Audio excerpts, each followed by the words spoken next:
Profitez de l'été à l'écoute de Radio Grand Lac. Cette émission vous est présentée par la brasserie Caco, Pierre de l'Ours, à Albin, Centre-Lac. 120 minutes actu, 2 heures interactives pour parler culture et actu avec Corentin et son équipe. Et bonsoir à tous, bienvenue sur 120 minutes Actu. Merci à vous d'être avec nous sur radiograndlac.com, le 92.fm. On est ensemble en direct, nous sommes le 3 septembre, on est ensemble jusqu'à 22h30, la saison 5 de 120 minutes Actu démarre. Il était en manque. Avec 2 personnes ce soir autour de la table, il nous manque Léa et Alicia ce soir, mais en tout cas Kevin et Guillaume ont répondu présent. Comment t'allais m'appeler? Et Guillaume, je veux dire. Guillaume. Léa et Alicia ne sont pas là, malheureusement un tragique accident de pédalo. On espère les retrouver saines et sauves la semaine prochaine. Peut-être 1 sur 2, tu me diras. Mais bon, on leur souhaite le meilleur. C'est réconfortant. Bon, en tout cas, voilà, on va vous prévoir comme d'habitude de la musique, du cinéma, de l'actu. Et là, ce soir, beaucoup de cinéma, mine de rien. Et des séries. Et des séries, tout à fait. Avec les garçons qui vont vous parler à deux, d'ailleurs, de plein de choses. D'ailleurs, on va faire le sommaire dans pas longtemps. Avant tout, Guillaume, tu entends derrière. Tu aimes bien ce nouveau tapis? Oui, j'aime bien. Mais en fait, je comprenais pas quand tu disais tapis. Je regardais par terre, je voyais pas de nouveau tapis. Tu disais Milou Bernard. Non, mais c'est entraînant, oui. C'est entraînant. Le sommaire de cette nouvelle émission, Kevin, qu'est-ce qui se passe ce soir? Je pense que tu vas parler musique. Tout à fait, mais toi? Moi, je vais continuer à parler cinéma comme d'habitude. Alors, côté news de l'été, cinéma, ça a été assez calme, mais on va faire un petit point film super-héros, tiens, pour changer, un peu pour parler blockbuster. On reviendra sur les séries. Les séries, on va revenir sur House of the Dragon et Seigneur des Anneaux avec Guillaume. Qu'est-ce qui se passe? On fera une discussion sur les 2 premiers épisodes, mais sans spoiler, parce que c'est vrai qu'on ne sait pas si tout le monde a pu accéder déjà à ces 4 épisodes, 2 pour chaque série. Puis je vais parler des sorties cinéma de l'été, mais qui sont encore disponibles en salle actuellement. Et puis je vais finir sur les 3 sorties de la semaine, dont l'OVNI, Everything Everywhere All at Once. Et toi, Guillaume, tu veux nous parler de quoi? Alors, nous allons parler de journée mondiale, évidemment. Je vous en ai concocté quelques... C'est pas les meilleures, mais elles sont assez intéressantes. Il y a la journée de la mamie. Non, c'est la journée de la barbe. Ah, c'est ça. Alors, bien, je me suis rasé aujourd'hui. Moi aussi. Personne n'a de barbe ici. Aussi, on considère que 3 poils sur le caillou, sur le visage. Il y en a peut-être plus ailleurs. Donc on aura ça, on aura quelques faits historiques, bien évidemment, liés au 3 septembre, et on aura le portrait de la semaine. Je vous en dis pas plus, vous verrez tout à l'heure. Cool.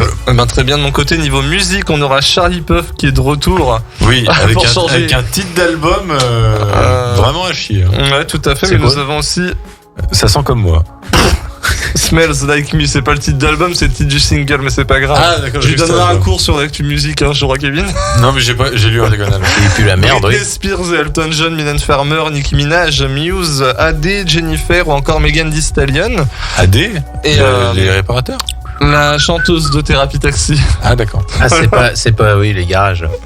Donc j'en profite pour saluer aussi Fanny, notre marraine, qui nous a envoyé un bon message d'encouragement tout à l'heure et qui n'a pas pu être là ce soir. Il fête son anniversaire qui est demain, donc on l'embrasse, on lui souhaite en avance un joyeux anniversaire. Bon anniversaire. À notre Fanny d'amour. Et puis 20 ans, c'est ça. 18. Ouais, tout à fait. On se retrouve dans quelques instants pour démarrer l'émission avec l'actualité musicale. Merci à vous d'être avec nous. On est en direct, je vous le rappelle, le 3 septembre, 20h34. À tout de suite. Là, c'est Scheim. 120 minutes actu, 2 heures interactives pour parler culture et actu avec Corentin et son équipe. Et de retour sur 120 minutes Actu. Merci à vous d'être avec nous sur radiograndlac.com, le 92.fm. On est ensemble en direct, 20h37. Votre émission est là jusqu'à 22h30, 2 heures de talk show. On va vous parler musique, cinéma. Et puis c'est tout, et séries aussi un petit peu. Mais bon, finalement, n'est-ce pas un peu la même chose? Non. Mais dans le domaine visuel, finalement.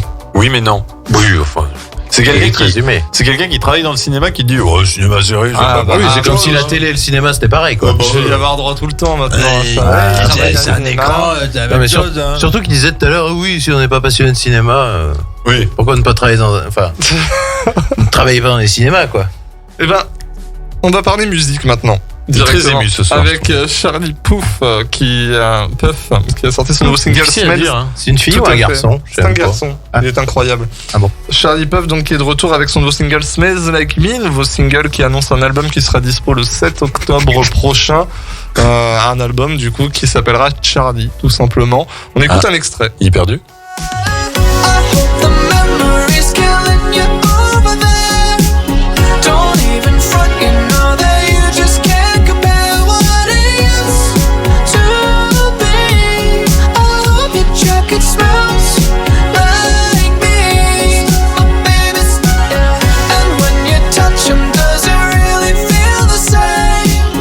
Or are you lying there thinking about the way that it used to be? I hope your jacket smells like me, my baby's. Bon alors qu'est-ce qu'on en pense autour de la table? Moi, je m'attendais à un titre comme Tu pues du cul de Francky Vincent, mais au final, ça n'a pas la même odeur. Non, ça a toujours la même odeur que ce qu'il chante d'habitude. Voilà. Oui, c'est un peu tout la même chose. Ouais. Ça s'écoute, mais au Bah. blind test, c'est compliqué. Hein. Oui. Non mais moi je trouve ça cool, c'est bien, il ressort un petit peu d'une mauvaise passe et il sort son album et ça a Alors, l'air est-ce de- qu'il va ressortir C'est-à-dire une mauvaise passe. Bah il a eu un long moment où il voulait sortir des projets, des musiques, tout ça, et puis à chaque fois ça allait pas, il a balancé plusieurs albums à la poubelle et puis là voilà, il revient enfin avec Ah. son projet, donc c'est cool. Est-ce que ça va marcher? Ah ça je sais pas, on va Ouais, voir avec le ouais, temps. ouais. S'il y a des bons tubes dedans ou avec des groupes particuliers, des artistes particuliers, ça peut toujours se mâcher. Je serais lui, j'appellerais Vin Diesel. Est-ce que je peux faire la chanson du prochain Fast and Furious? Parce que ça avait bien marché la première fois. Ça marche C'était toujours. laquelle? Celle de Fast and Furious 7. Et Buena See You Again? See You Again, ouais. oui. C'est lui c'est- qui chante. Avec bon Wiz Khalifa. Ah oui, avec Wiz Khalifa. C'est un peu triste parce que lui, tu peux te dire, si Paul Walker était pas mort, est-ce qu'il aurait percé? Oh, il avait percé un petit peu avant quand même. Oh, pas en France. Oh, si. Pas dans le monde. Eh ben on écoute un extrait maintenant de Hold Me Closer, le nouveau single de Britney Spears en featuring avec Elton John. Et alors, en plus, Britney Spears, là, elle est vraiment en mode, mais Britney Spears classique, quoi. C'est, à la fin, elle est insupportable. Mais comme ça. Tu sais. Mais- Je vais aller plus loin, je crois qu'elle ne chante plus depuis un moment en fait, en vrai. Non mais même Oui. certains singles, elle ne chante même pas. C'est ça. Il y avait le truc avec will.i.am, Scream and Shout. parce que même chose, je suis sûr qu'elle n'a jamais chanté une parole. Ils ont juste repris des mix de ce qu'elle avait chanté dans d'autres tubes qu'ils ont assemblés. J'en suis persuadé, tu vois. Et ça se trouve, ça doit être pareil pour ça. Bah là, de toute façon, maintenant Elton John, à part faire des reprises de ses chansons, il fait plus rien. La dernière fois qu'il a fait une chanson originale, c'est Sign From Above Mais avec oui, mais il est au bout Lady Gaga. il est au bout du rouleau, il a besoin de pognon. C'était avant ou après Rocketman? Parce qu'il y en a une Ah, c'était originale. après Rocketman. Ah ouais, donc c'est après Rocketman. Il a- Mais en vrai, ça marche. Mm. Et il serait con de. Le duo avec Dua Lipa a marché, ça, Ah oui. ça va marcher. Donc en fait, il s'en fout. Il est en mode pilote automatique. De toute façon, Mais bien sûr, il a plus rien à prouver de toute façon. Oui, oui, de toute façon. Mais juste Britney, elle est quand même pas si vieille, elle pourrait quand même encore pousser un peu la chanson. C'est son premier single depuis justement son. comment dire je suis libre. Voilà, exactement. Dieu, I'm so free. I'm so free, I thank you. Enfin voilà pour Britney Spears. Ouais, Et allez, Elton peut John. mieux faire, prometteur, allez. Mylène Tu vas t'en Farmer, sortir. premier extrait de son prochain album, le titre À tout jamais, donc produit par Woodkid. Il y aura une collaboration d'ailleurs sur cet album avec Moby, paraît-il. On écoute un extrait d'À tout jamais pour ceux qui l'auraient pas encore entendu. Beat de Woodkid. Ah oui. Qui est Woodkid? Qui est Woodkid? Woodkid, c'est si tu peux trouver Iron de Woodkid, c'était plutôt bien ça. D'accord. Mais alors j'aime bien le rythme, la chanson après en soi, elle sait s'écouter, mais je suis pas impressionné. Après c'est plus là pour le coup c'est vraiment les paroles. Là. On écoute un extrait là de Woodkid. c'est Iron. Away, riding up the heights, all shame. I'm waiting for the call, the hand on the chest. I'm ready for the fight and fate. Oh, tu connais. Oui, ça, c'était sûr. dans la bande-annonce d'Assassin's Creed 3. ça. C'était le film de parfum Même aussi. utilisé au début du jeu. Ouais. ouais. Ou de Révélation. Révélation, Je crois que révélation.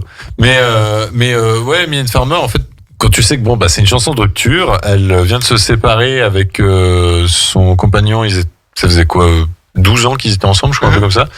Et comme finit le refrain, toi et ton double ami, vous retournez en enfer, tu dis, il y a une histoire de de petites coucheries là, je pense. Ah bah oui. Et il paraît qu'il y a aussi une référence au Covid dans la chanson. On a toujours envie de se foutre en l'air, de toute façon. Possible. Mais enfin, en tout cas, c'est une chanson qui a un c'est message. vrai. Et ça sait s'écouter. Oh bah, elle a toujours un message, on dirait toujours qu'elle a acheté sa concession chez Rock Éclair, quoi. Elle fera la tournée des stades donc cet été 2023. Il y a déjà plus beaucoup de place, à part en fosse certains endroits, mais voilà. Et moi, j'y vais.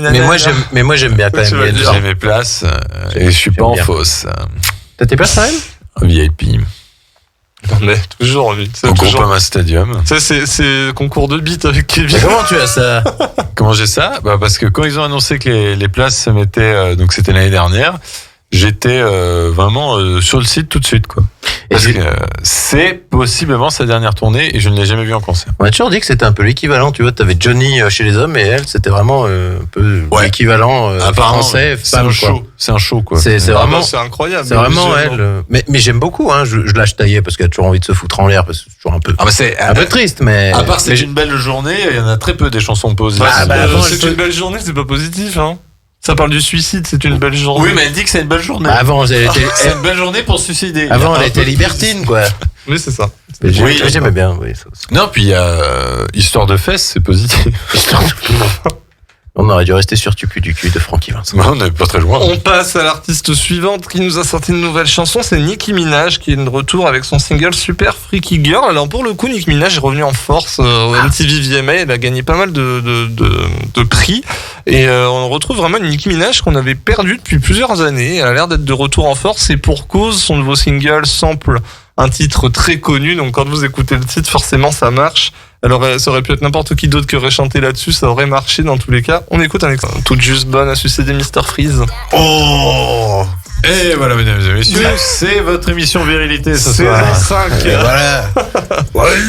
On va passer à Muse maintenant qui est de retour avec un nouvel album dont Léa d'ailleurs est ravie paraît-il. Alors Sur j'ai ce- pas écouté, mais ce qui paraît c'est extraordinaire ce dernier album. Il y a, oui c'est Coronas qui a tweeté ça sur Twitter qui paraît que c'est extraordinaire. Oui.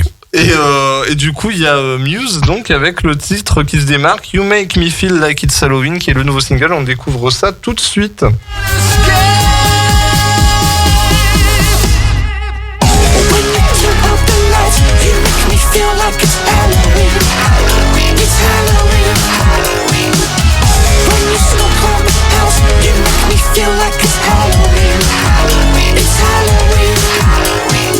You cut me off from my friends, you cut me off from my family. I'm in misery. Each day I Donc c'est l'album We Love the People et d'ailleurs la pochette est très très jolie cela dit. C'est ça la meilleure chanson? Non ça c'est le nouveau single. Ah, tu me rassures. Parce que j'aime bien, mais c'est pas le Muse que j'aime bien, quoi. D'accord. Je connais pas assez, faudrait que je demande à. Bah, C'est madame qui aime bien Muse chez Je moi. suis même un petit peu triste, là. À ce point-là. Bah oui, parce que... pourquoi il prend une voix comme ça? Bah, ouais, c'est vraiment... Il me copie en plus. c'est bon. Et tente des choses. Ouais. Ouais, mais... Non, mais Muse, j'aime bien quand... Voilà... Tentez rien. T'aimes pas trop, quoi. Restez comme vous êtes.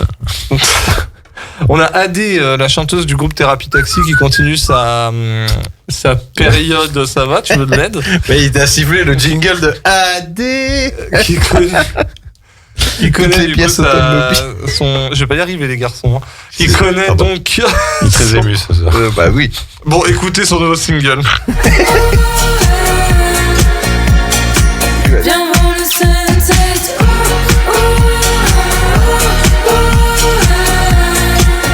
Je te pardonne, je suis bête.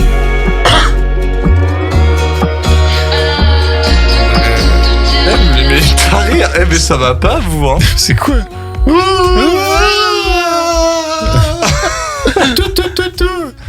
Ah mais en fait elle a repris la pub de, Ah, c'est pas de cher à France 2 en fait Non, à mais l'époque. c'est pas cher à produire. Ah bah non, Putain, quel talent d'écriture. Ah putain. Moi, j'aime bien. C'est comme quand t'as les chansons, tu sais, où ils répètent le refrain 15 fois. Alors là, pas cher. Ah ouais.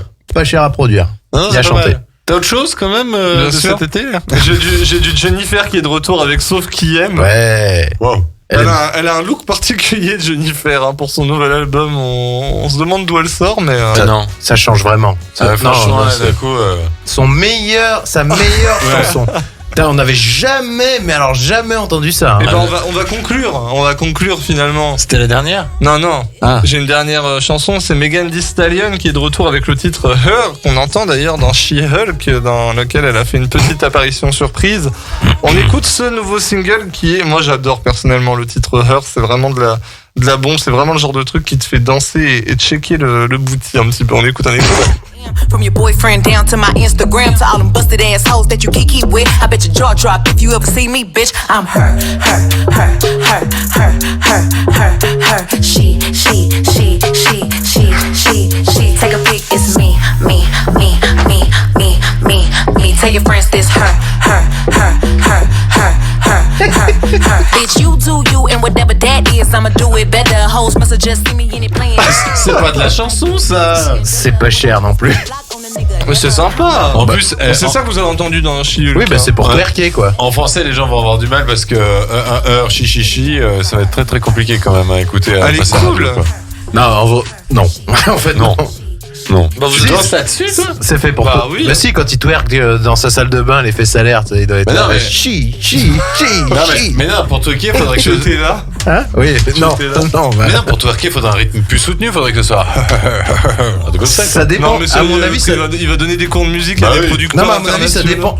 Bien sûr. Ça dépend des fesses, à mon avis, pour twerker, tu vois. Ouais, mais oui, je donne des leçons à des producteurs de musique parce qu'en campant une merde pareille, oui, je peux donner des leçons. Non, mais c'est même pas vrai, c'était très bien. En tout cas, voilà pour l'actualité musique de cette semaine. On se retrouve la semaine prochaine pour encore plus d'actu.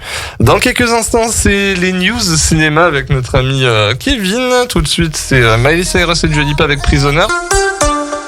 120 minutes actu, 2 heures interactives pour parler culture et actu avec Corentin et son équipe. Et de retour sur 120 minutes. Actu. Un merci à vous d'être avec nous sur radiograndlac.com, le 92.1 FM. Je vais vous démonter, tous les deux, je le dis cash en direct. Oh, mais on apporte de la bonne humeur. C'est le début de la saison 5, c'est la rentrée. Ils sont surexcités. C'est la rentrée, tous les gens sont dépressifs parce que voilà, ils ont repris le cartable et puis Oh, ils les ont pauvres, recommencé ils ont les eu 2 cours. mois de vacances. Ah oui, oui, oui. Les pauvres jeunes. Certes. On était à leur place. Hein. C'est vrai. Même Et quand encore, on a eu non. 5 mois de vacances, c'était bien, ça Moi, c'était je le me- meilleur temps. je Ah, ça, c'était vraiment le top, oui, Ouais. 5 mois. 5 mois. Oui, Master 2. Entre Master 1 et Master 2, 5 mois de vacances. Moi, je pourrais Ah, même mais considérer. Ça vient pleurer maintenant. Non, Moi, je pourrais même considérer que j'ai eu 1 an de vacances quand j'étais à la fac. La première fac que j'ai faite. Ouais, Moi, j'ai eu vraiment un an fait de la fête. vacances en seconde. Ah bon? Je branlais rien. Ouais. J'écoutais rien. Et tu as redoublé. Non. Non, tu rigoles, j'étais délégué et tout. J'étais l'élève modèle. Et mais en je plus branlais rien. délégué. Ouais. Un beau message pour la Mais jeunesse. je m'étais fait battre délégué, alors après je me suis présenté suppléant pour pas me faire humilier une deuxième fois.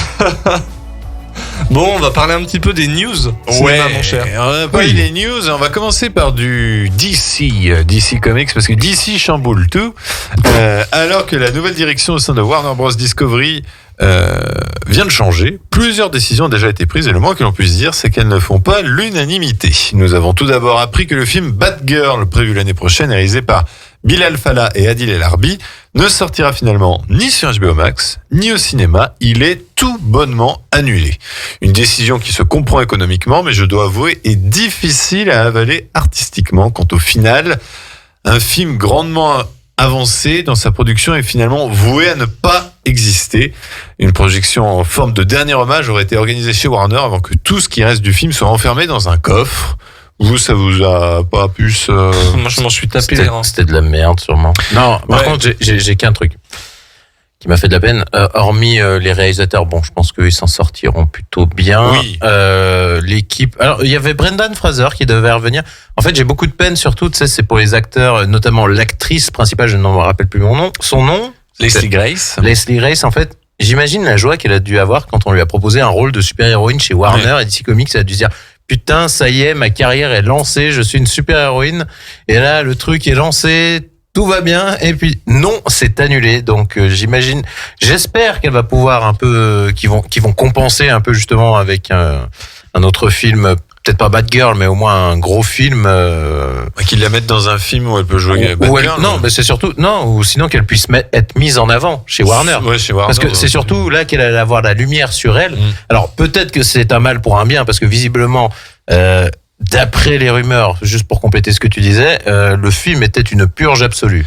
Alors oui, et puis en même temps on sait pas trop parce qu'il y a un autre film qui a été annulé, c'est Scooby 2, donc la suite du film d'animation heureusement, Scooby. Oui, mais alors ils ont dit ouais on l'a annulé parce que c'était de la merde, et puis ils ont fait une projection la funéraire quoi. Et puis ils se sont dit, final, on a passé un bon moment, du coup, on va financer pour que le film soit terminé, parce qu'il était vraiment fini, genre, il 90%, il restait 3 semaines de boulot, il disait. Et du coup, ils ont dit, on le sortira d'une manière ou d'une autre. Donc t'as envie de dire, mais attendez, mais la première fois, vous les avez vraiment vus, les films, ou? Ah, parce que le 1 était une merde abyssale. le 1 C'était les derniers dessins animés Scooby? Ouais, Scooby, Ouais, j'ai pas vu. Avec Mais- la référence à Chalot et tout, enfin c'est des blagues beaucoup trop Ouais, puis modernes. très Hanna-Barbera Universe avec du coup Satanas et Diabolo. Je crois que tu vois même les pierres à feu à un moment. Enfin bref. Oui. Mais du coup, je me pose la question. Je pense plutôt que c'est une histoire de direction artistique vers DC que plutôt que le film était si mauvais ou pas. Oui, mais sortez-le sur ou vendez-le, parce que là visiblement ils sont après. Ils ont HBO Max, ils auraient pu le sortir sur HBO Max, je pense. Ouais. Et surtout, je sais pas si tu vas en parler, mais ils ont vendu la nouvelle série animée de Non, je vais pas en parler, mais tu de peux en Paul parler. Dini et Bruce Timm, donc qui avait fait Batman, qu'on appelle la Batman TAS en 93, 94, quelque chose comme ça. Même 92, je Ouais, crois. qui est la meilleure série animée, c'est Oui. la plus connue, qui avait fait Mais- la suite, la Ligue des Justiciers, et donc grosse attente chez Warner, puisque ça devait relancer justement les bons dessins animés Batman, et visiblement, alors sans être annulé, Warner vend le truc à Netflix. Ouais. Donc, Mais il devrait faire pareil pour Scooby 2. Hein. oui, mais en fait, Ils vont peut-être faire ça. non, mais c'est juste qu'en fait, je comprenais pas l'intérêt, mais c'est qu'en fait, ça leur apporte plus de pognon que de vendre à Netflix, qu'en Oui. fait, que de l'exploiter eux-mêmes. Ouais, parce que c'est une histoire d'exercice et de changement de direction et ils ont un retour fiscal. Et puis- Enfin bref, on va Et pas puis, rentrer là-dedans. Netflix, en fait, vont être contents parce qu'ils ont perdu tout. Ils ont perdu quasiment tout le catalogue Marvel. Ils vont récupérer peut-être celui de DC en partie. Ben oui, peut-être. Enfin, je vois ça comme ça. Mais pour répondre juste à ça, là, attends, on parlait de quoi là? On parlait de Batgirl. Il y a Brendan Fraser qui devait jouer dedans. Et ils Oui, devaient le faire méchant. Firefly, si je Putain, dis la pas de dernière fois que bêtises. je l'ai vu dans un film, c'est dans les Looney Tunes Passe à l'action. Alors, Bah, c'est pour te dire. Surtout que, en plus, Firefly, c'était un héros qu'on n'avait jamais vu dans l'univers des films DC Comics. Mais Donc, qui est ça pourrait- intéressant. en plus. qui est assez intéressant. Mais il va revenir comme Brendan Fraser dans un rôle où je crois qu'il joue un personnage obèse. Du coup, il joue The Whale. C'est le nouveau film La baleine oui, c'est le nouveau film de Darren Aronofsky où en Ah. fait avec En plus. ça va t'intéresser Quentin avec Sadie Sink de Stranger Things où en fait c'est un homme qui après la mort de son mari en fait devient Une baleine. comment dire c'est hyperphage je crois c'est un truc comme ça c'est hyperphage et en En fait boulimique, ouais, je sais pas. enfin, et en Ah, fait, mais d'accord, ok. et du coup, il devient énorme, mais il essaye de se rabibocher avec sa fille. Apparemment, ce serait ça l'histoire. Et Ah. normalement, ça devrait sortir en début d'année prochaine. Sans doute pour caler avec la période des Oscars. Mais voilà. Oui, il va vouloir faire un retour en grande pompe. Mais bon, Batgirl, écoute, On verra bien. on verra. Autre décision du côté d'ici, c'est le report de plusieurs films. Alors le calendrier du coup se présente comme suit. Black Adam avec Dwayne Johnson sortira toujours le 19 octobre prochain et devient donc le dernier film d'ici à sortir de l'année. Shazam 2, La Rage des Dieux ne sortira finalement pas le 21 décembre 2022 mais le 17 mars 2023 afin de clairement éviter l'affrontement avec Avatar, la voix de l'eau qui, on ne va pas se mentir, lui aurait causé énormément de tort. The Flash sortira le 21 juin 2003. Je te coupe. 2023. Malgré les déboires récents d'Ezra Miller, le film est maintenu et aurait même reçu d'excellentes notes pendant les projections Et il est test. peut-être même reparti en reshoot encore. Mais voilà, Il parlons paraît du- qu'il est très bon. Parlant exactement du meilleur film d'ici depuis The Dark Knight. Et oui, cette phrase, on l'entend à chaque nouvelle sortie d'ici. Et après, on voit bien que la vie des projections test ne valent pas grand-chose. Ezra Miller serait actuellement en pleine discussion avec le studio et pourrait peut-être ne pas être viré et conserver le rôle après ce film. Il est vraiment en mode mea culpa. Je vais suivre une thérapie, je vais m'améliorer, j'ai fait des conneries, voilà. Non, mais il devrait aller en prison, surtout après ce qu'il a fait. Oui. C'est ça qui est plutôt inquiétant. Toi, t'en fais même pas la moitié, t'es déjà en cabane. C'est ça. Et lui, il s'en sort avec un L'argent. je suis désolé. Mais bon, on verra bien. Le pouvoir. On aura aussi un Blue Beetle qui sortira le 16 août 2023. C'est le premier super-héros latino disposant de son propre film et nous en savons peu de choses, si ce n'est qu'il devait sortir sur HBO Max, mais au final, il bénéficiera d'une sortie cinéma, à moins qu'il ne subisse le même sort que Batgirl Oui, mais et il ne soit purement et simplement annulé. Aquaman and the Lost Kingdom, et oui, privé de sa sortie, prévue le 17 mars 2023, il sortira Le 25 décembre 2023, profitant d'une fin d'année vide de blockbuster, il s'agira donc d'être patient. Et Joker, Folie à deux, ce film ne faisant pas partie du même univers connecté que les autres précités, sortira le 4 octobre 2024, toujours avec Joaquin Phoenix, avec l'apparition de Lady Gaga en Harley Quinn. La présence. Le film devrait avoir une composante comédie musicale. Et après, pas grand-chose d'annoncé. On sait qu'un The Batman 2 est en pleine pré-production et qu'un Wonder Woman 3 est toujours prévu. Et tout cela ne sera sans doute pas confirmé avant le Comic-Con prochain. Le temps que nos directions fassent un plan d'avenir. Il n'y a pas une série d'indices pour The Batman? Je sais plus, ils ont lancé un truc sur Internet pour trouver des indices. Ça ne menait à rien en fait, ça menait à un historique du premier film en fait. Ah, les salauds, parce que d'après ce que j'avais vu, c'était en fait, il y avait une chasse à l'indice pour comprendre des trucs, pour avoir des infos sur... Disons qu'il y a The plusieurs Batman. pistes. Est-ce qu'ils vont finir sur la cour des hiboux mais Ça sera intéressant. en même temps, il est très ému ce soir. Tu l'as lu? Et non.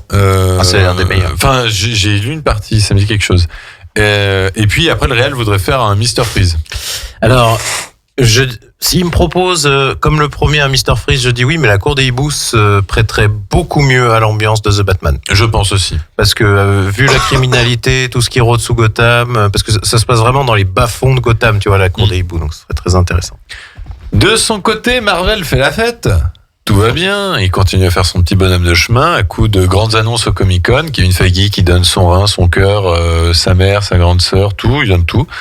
Ce qui a permis de clarifier le calendrier non pas seulement sur la phase 4, mais aussi sur la phase 5 et 6, en déclamant que ces trois phases formeront une seule et même saga intitulée The Multiverse Saga, que je pense j'aimerais rappeler dans quelques années The Grand Bordel Saga.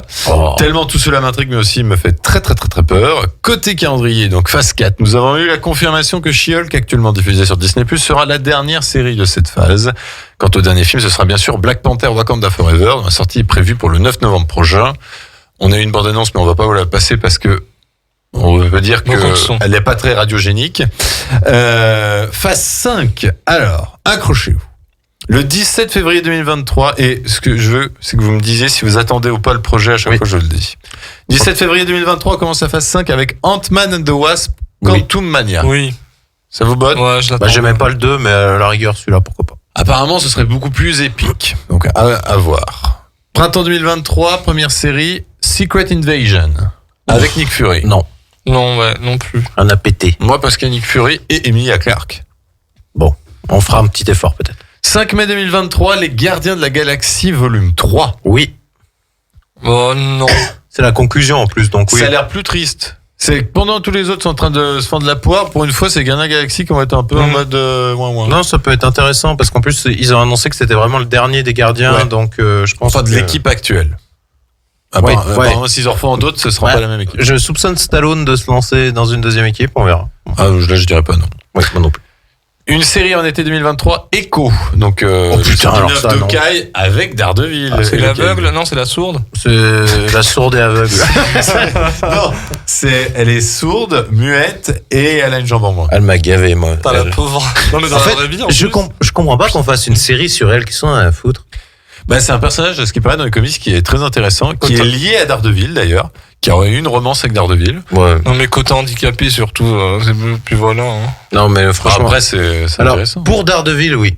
Oui, bah, de toute façon, toutes les séries, c'est pour Daredevil, oui. Bah, de toute façon, oui, comme She-Hulk, hein, Ouais, on comme attend She-Hulk, juste ça, après voilà. on arrêtera tous. Hein. 28 juillet 2023, The Marvels. Donc, renommé Captain Marvel 2, où on devrait retrouver Mrs. Marvel et Photon. Photon, la fille de Monica Rambeau, qu'on avait vu dans WandaVision. Ah, celle qui a les pouvoirs après. Voilà. Ouais. Je crois que son nom de scène, son nom de super-héros, c'est Photon, je crois. Mais c'est pas la même qu'on voyait dans Doctor Strange 2. C'est sa mère dans Doctor Bah, dans Strange 2. Strange 2, c'est ça. Ah oui, ok, c'est bon. Ouais, donc été 2023, la saison 2 de Loki. Ah oui, Ouais. ça, ouais. 3 novembre 2023, Blade, Ah oui. avec Mahershala Ali. Ah oui, Non, ça, ça m'attire si. pas. Ça peut être très très cool. Mahershala Ali, excellent choix. Après, Disney qui fait du Marvel, qui fait du Blade. Attention. Attendons de voir. Automne 2023, série Ironheart. Donc l'héritière d'Iron Man qu'on devrait déjà voir dans Black Panther 2. Est-ce que ça vous botte? Alors, J'aurais préféré voir la meuf, moi. seulement s'ils sortent Catherine Langford. Bah non, du coup je crois que enfin l'histoire, on verra bien quand on aura vu Black Panther 2. Mais apparemment c'est une Wakandaise qui est fan d'Iron Man et qui du coup se crée aussi sa propre armure. Et Alors, du coup non. dans la série c'est Rod War Machine qui devrait la prendre sous son aile, enfin tout comme ça. Ah non, parce qu'en plus, ça va être... si c'est une Wakandaise, pour être avec Rod, il va y avoir un vieux message social et compagnie. Moi, le problème, c'est qu'ils ont casté une Morgan Stark qui avait un peu la cote et ils s'en servent pas. Ouais, mais après Iron Heart dans les comics, c'est vraiment c'est Riri Williams, et c'est vraiment justement c'est une femme nord-américaine. D'accord. Bah, ça me dit pas. Hiver 2023, la série Agatha. Oh oui. Coven of Chaos. Oh oui.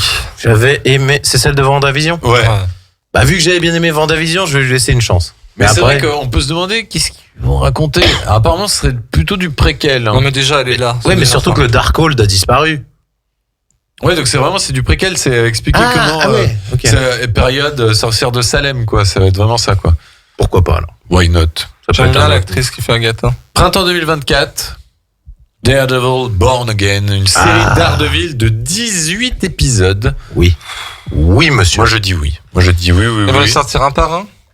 Oui. Ouais bon. Mais le seul problème, c'est que tout le monde l'attend en tournant sur le ton de la violence, surtout. C'est ça qui- Est-ce que ça va être connecté à la série déjà de base? On ne sait pas, On justement. ne sait pas. Moi, justement, je le fais qu'il y pense que ait oui. énormément d'épisodes. Je pense que c'est pour raconter un peu ce qu'on a vu et d'une manière différente. Le Born Again, certes, ça va adapté du comics de Frank Miller, mais le Born Again pourrait avoir une seconde signification Oh putain. pour moi. Ça se trouve, ils vont nous faire un coup de... C'est celui de la série Netflix, Multivers. Ah bah merde, le monde a changé. Parce que 18 épisodes, ça veut dire que c'est l'équivalent de 3 saisons pour un Moon Knight, par exemple. Mhm. Et on pourrait se dire, en fait, en une saison, ils font une trilogie d'Ardeville, quoi. Alors, le truc, c'est que Charlie Cox, lui, est assez disponible parce que niveau ciné, ça court pas à l'IRU. Donc, à mon avis, il y a peut-être ça aussi, le mec à la cote. Et il adore Daredevil. Il adore jouer ce rôle. Puis il le joue très très bien. Il le joue très très bien.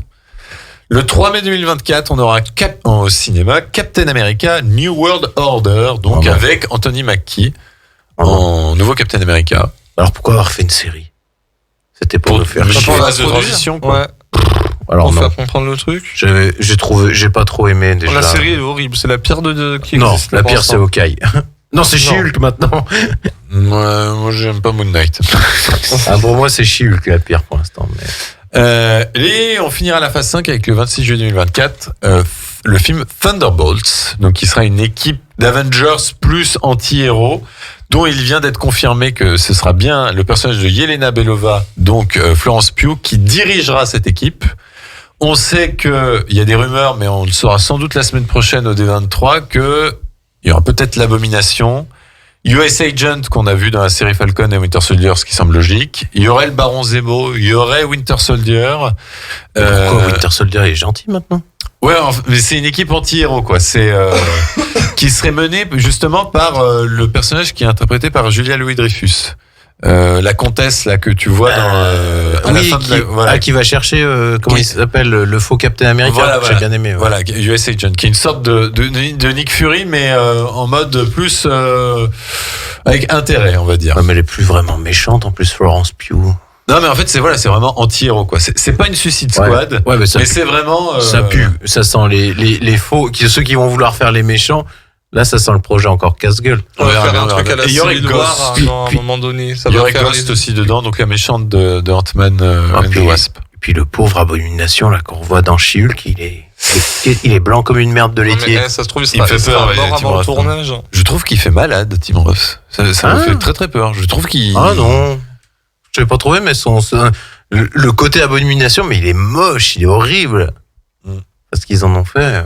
Ouais, c'est pas non plus trop Et classe, non. la phase 6, alors automne 2024, on devrait avoir quelque chose, mais on ne sait pas. Le 8 novembre 2024. Spider-Man. Si, c'est les 4 Fantastiques. Là. Alors justement, ouais. Mais apparemment, il y aura une série avant. Ah d'accord. Mais le 8 novembre 2024, le premier film de la phase 6, ce sera donc les Fantastic Four, donc les 4 Fantastiques, pour la 4e tentative.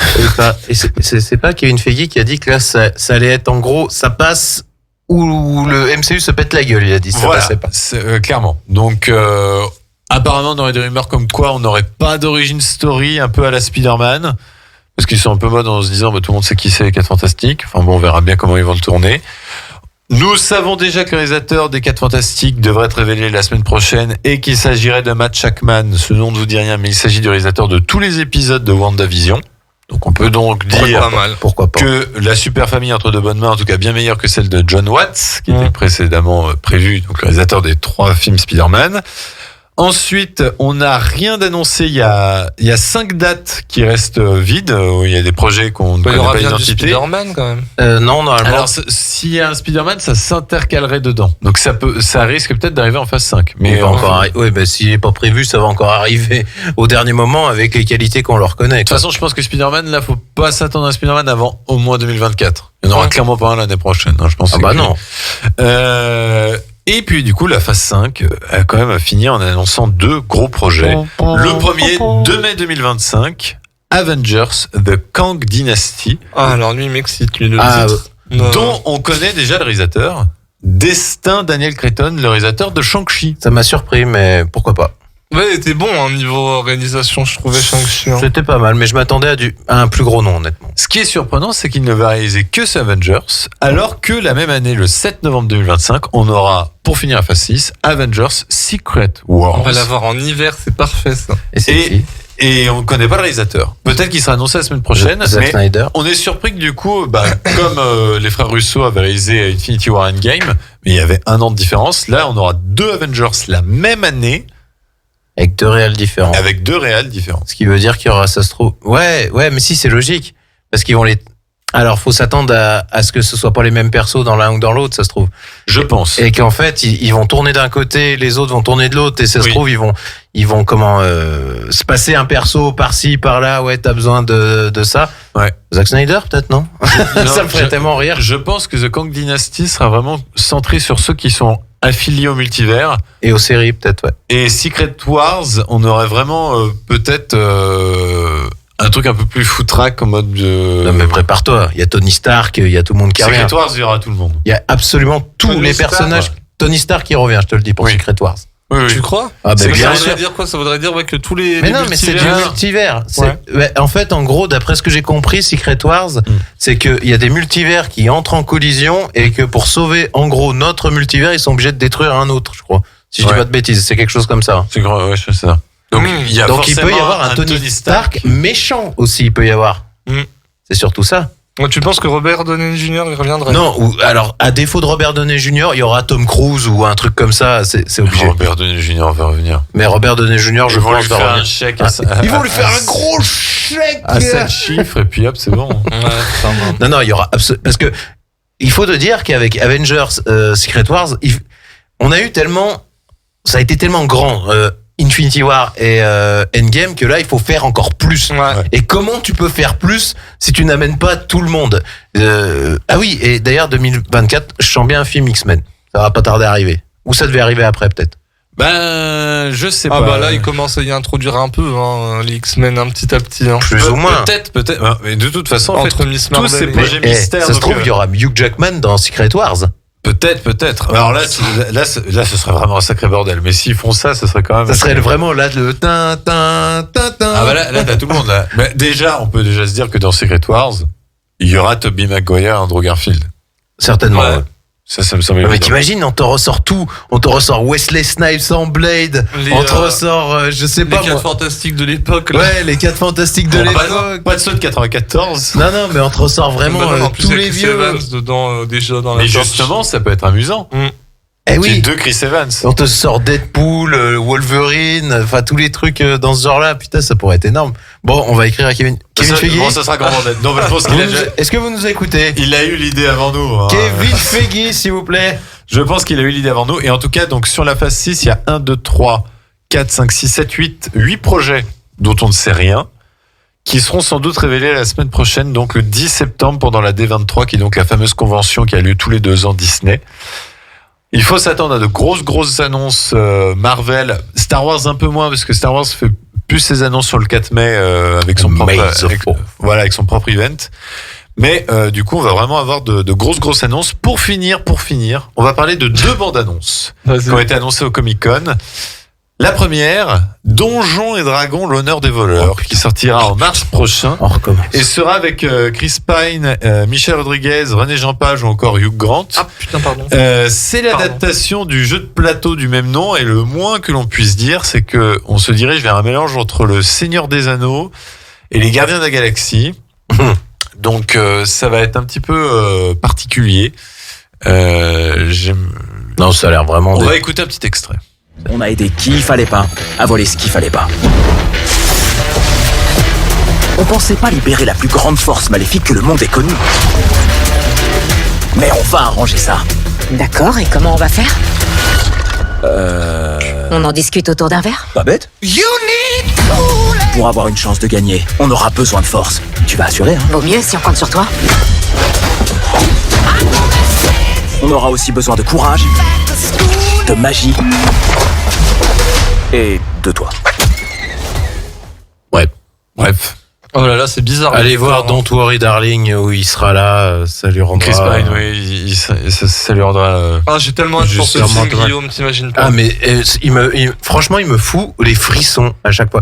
J'espère qu'Olivier, enfin on a dérivé hein, parce que ton truc pardon, Donjons c'est et Dragons, je oui. crois qu'on s'en tape le coquillard. Il y aura hein. encore un film après. Mais Don't Worry Darling, franchement à chaque fois que je vois la bande annonce, je me dis mais ne me faites pas un twist tout pété, mais ça sent le film vraiment à Oscar. J'ai déjà dit un truc à Quentin. Je pense à un truc, mais je te dirai en off. Ouais. D'accord. Dernier film à se dévoiler à la Comic-Con. Sa sortie est aussi prévue pour mars 2023. C'est le 4e volet de la saga John Wick. Très attendu et promesse tenue. Ça va dépoter grave. Avez-vous déjà imaginé comment tout ça se terminera? La grande table ne s'arrêtera jamais. Vous le savez.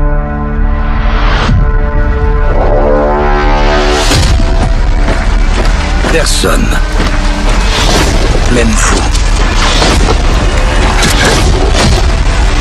ne peut les tuer tous.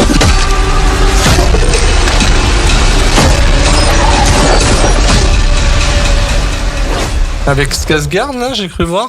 Avec Skarsgård. donc c'est Bill, Bill, hein, parce qu'il y en a tellement dans la famille Le Skarsgård. clown, quoi. Donc celui qui joue Pennywise dans ça, donc Bill Skarsgård, et puis il y a Donnie Yen, le super acteur hongkongais. On est d'accord que le 3 se finissait sur... ouais, en fait, il était recherché par tout le monde, en fait, à la fin du 3, genre... Alors C'était non, déjà à la fin du 2 ça c'est la fin du 2. La fin du 3, c'est qu'il se fait dégager du toit du Continental. Il se vote par terre et c'est du coup Laurence Fishburne, donc le maître des pigeons, Oui. qui le récupère. Ah bon, c'est comment il s'appelle le patron du Continental. Yann McShane. C'est à ce moment-là qu'il lui tire dessus. Il me semblait que c'était à la fin du 2. Non, ça c'est la fin du 3. Ah, parce qu'il est... Et pourquoi il lui tire dessus? Je me rappelle plus. En mode j'ai trouvé des gens plus intéressants et enfin faudrait que je Mais revoie le 3, je l'ai pas vu. T'es sûr qu'il se rachetait pas Ouais, non, t'as raison. Parce Non. que je sais qu'à la fin, il est recherché par absolument tout. Non, il a perdu un doigt ou deux et puis voilà. Ah oui, C'est la fin du il a dû faire le sacrifice, c'est vrai. Donc à voir et puis donc du coup on se retrouve après pour une autre chronique Bah yes, plus tard. tout de suite le double titre. Et puis on se retrouve dans quelques instants avec Guillaume qui va nous parler d'un jour, une histoire. Cette émission vous est présentée par la brasserie Caco, Pierre de l'Ours, à Albin, Centre-Lac. 120 minutes actu, 2 heures interactives pour parler culture et actu, avec Corentin et son équipe. Et nous sommes de retour sur 120 minutes. Actu. Merci à vous d'être avec nous sur radiograndlac.com, le 92.fm. Il est 21h29. On a encore 1 heure ensemble. 1 heure à parler cinéma. Et on va et puis aussi actu d'ailleurs. Oui, un petit peu actu. Un jour une histoire. Ouais. Avec Non, notre mais ami Ah, Guillaume. Tu ne sais toujours pas de quoi je parle. Faudrait mettre une petite musique genre les feux de l'amour, c'est quand on dit un jour un destin, tu vois ça. Je peux. Tu sais que je peux tout faire sur demande. Non, ça Tu vas c'est. pas- Si, c'est les Ah feux de bah, l'amour. je sais quoi, oui, bien sûr. Ma grand-mère a assez regardé, hein, excuse-moi. Bah, c'est Oui, bah c'est le écoute. feuilleton de tout le monde. Bon, alors du coup, tu vas nous parler de quoi ce Alors soir aujourd'hui, oui, parce qu'on peut aussi se cultiver. Chez 120 minutes actu, nous avons les journées mondiales. Nous avons la journée mondiale du gratte-ciel. Ah, du gratte-ciel. Voilà, du gratte-ciel. Alors, Est-ce donc, que je peux vraiment mettre ça Vas-y, on t'écoute. Non, c'est drôle. Mais... Gratte-moi le ciel. Alors, donc évidemment, ce n'est pas la seule journée consacrée à la question de l'habitat, mais celle-ci s'intéresse au gratte-ciel en rendant hommage à l'architecture américaine de Henry Sullivan, connu pour avoir été l'inventeur des gratte-ciel, the father of skyscrapers pour les Américains. Hein, Sky. J'ai dit quoi? T'as dit ski. Ah, C'est pas la même chose. non. Donc il est né le 3 septembre 1856, ce qui nous éclaire sur les choix de la date. École donc de Chicago, les premiers gratte-ciel n'ont pas poussé à New York comme on pourrait le penser, mais à Saint-Louis dans le Missouri. Donc Louis-Henry Sullivan est associé à la première génération de gratte-ciel américains. Il est l'un des maîtres de l'école de Chicago en architecture. Et à partir des années 1890, il se lance dans la construction de gratte-ciel à armature d'acier pour permettre de bâtir des bâtiments beaucoup plus grands et plus hauts qu'avec les technologies traditionnelles. Et oui, plus dur. Non, c'est intéressant. Non, mais je vois que tu regardes mes Et notes. plus dur aussi. Pardon. Des bâtiments plus durs. Oui, bien évidemment. Et donc le tout premier gratte-ciel serait le Vas-y.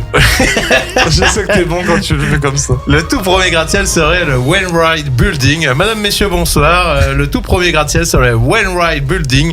Saint-Louis construit entre 1890 et 1891.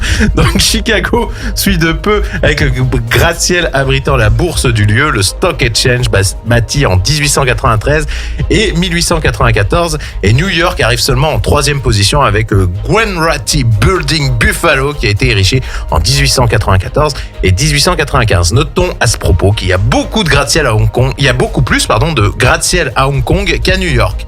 Comme quoi, tout se perd avec le temps. Ouais, bah oui, c'est vrai qu'à Hong Kong, il y en a quand même beaucoup. Puis ils sont surtout beaucoup plus lumineux. C'est beaucoup plus impressionnant. Non, mais je suis bien d'accord. Deuxième actu, nous avons la journée mondiale de la barbe. Donc pas très représentée autour de cette table. Tu m'étonnes. J'avais mis une petite blague, en plus j'avais mis pas très représentée autour de cette table, n'est-ce pas Léa? Mais non, vu qu'elle n'est pas... Une barbe ailleurs. Mais du coup, vu que nous, Non, ça appelle ça un barbichon, mais c'est vu pas... que nous, on vient de se raser, ça aurait peut-être été la plus barbue de nous quatre, du coup. Nous sommes un berbe, là. Tout à fait, en plus je rase avant de dire. Donc, Mais pareil. évidemment, journée mondiale donc consacrée à la barbe, ça risque d'être rasoir? Non, je vous garantis que non. Non, mais évidemment. Donc c'est le contraire. Bon, je m'égare et revenons donc à notre journée. Encore une fois, il s'agit d'une journée d'origine anglo-saxonne. Elle est traditionnellement fixée au premier samedi du mois de septembre. Aujourd'hui, nous sommes le 3 septembre, 2 jours après mon anniversaire. Hein, je précise, voilà, c'était gratuit, j'avais envie de le dire. Donc, au commencement étaient les Vikings. On fait remonter donc l'idée de la journée de la barbe aux Vikings danois, barbus, poilus qui puent, dont le jour de fête remonterait aux alentours de l'an 800 après Jésus-Christ.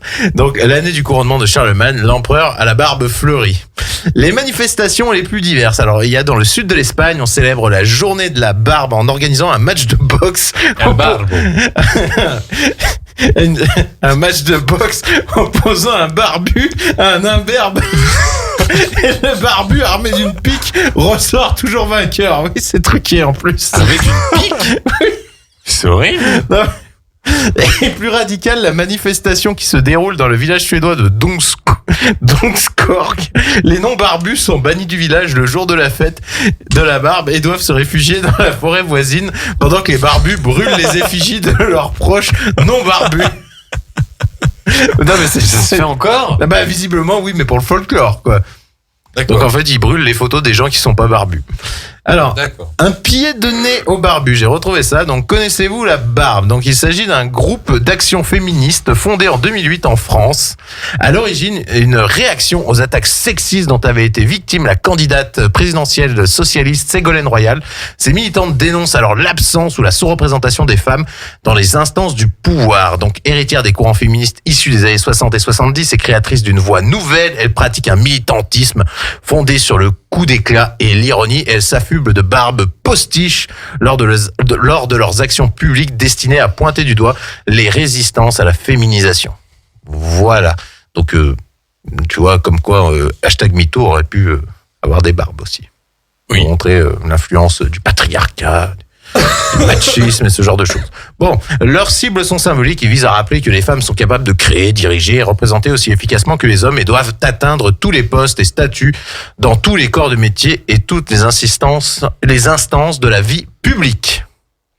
Donc voilà, je ne sais pas s'il y a des gens qui font partie de ce mouvement, mais bon, voilà, c'est les femmes à barbe. Mais t'as pas de photo en plus, les nanas, elles ont des fausses barbes, tout ça. Bah dis donc, elles sont motivées, les meufs. Hein. Bah écoute, quand on est non de compte pas. C'est ça. Fait historique, j'ai rien de très réconfortant, j'en ai peur, mais bon, on va essayer quand même. Donc le 3 septembre 1189, c'est le couronnement du roi d'Angleterre, Richard de Lyon, roi d'Angleterre connu pour avoir combattu les Sarrasins au cours de la troisième croisade. Et non, ce n'est pas Sean Connery, voilà. Mais, malheureusement. mais bon, on a quand même souvent cette image-là. Merci Robin Desbois.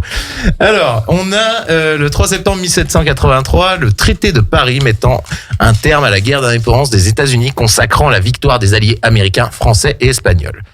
Voilà. On a aussi la signature du traité de Versailles qui est en fait une autre variante. En fait, ils ont signé 3 traités en même temps ce jour-là. Voilà. Traité de Paris, traité de Versailles et je ne sais plus. Le troisième. Traité de quoi? Pardon? Non, voilà. je l'ai pas compris.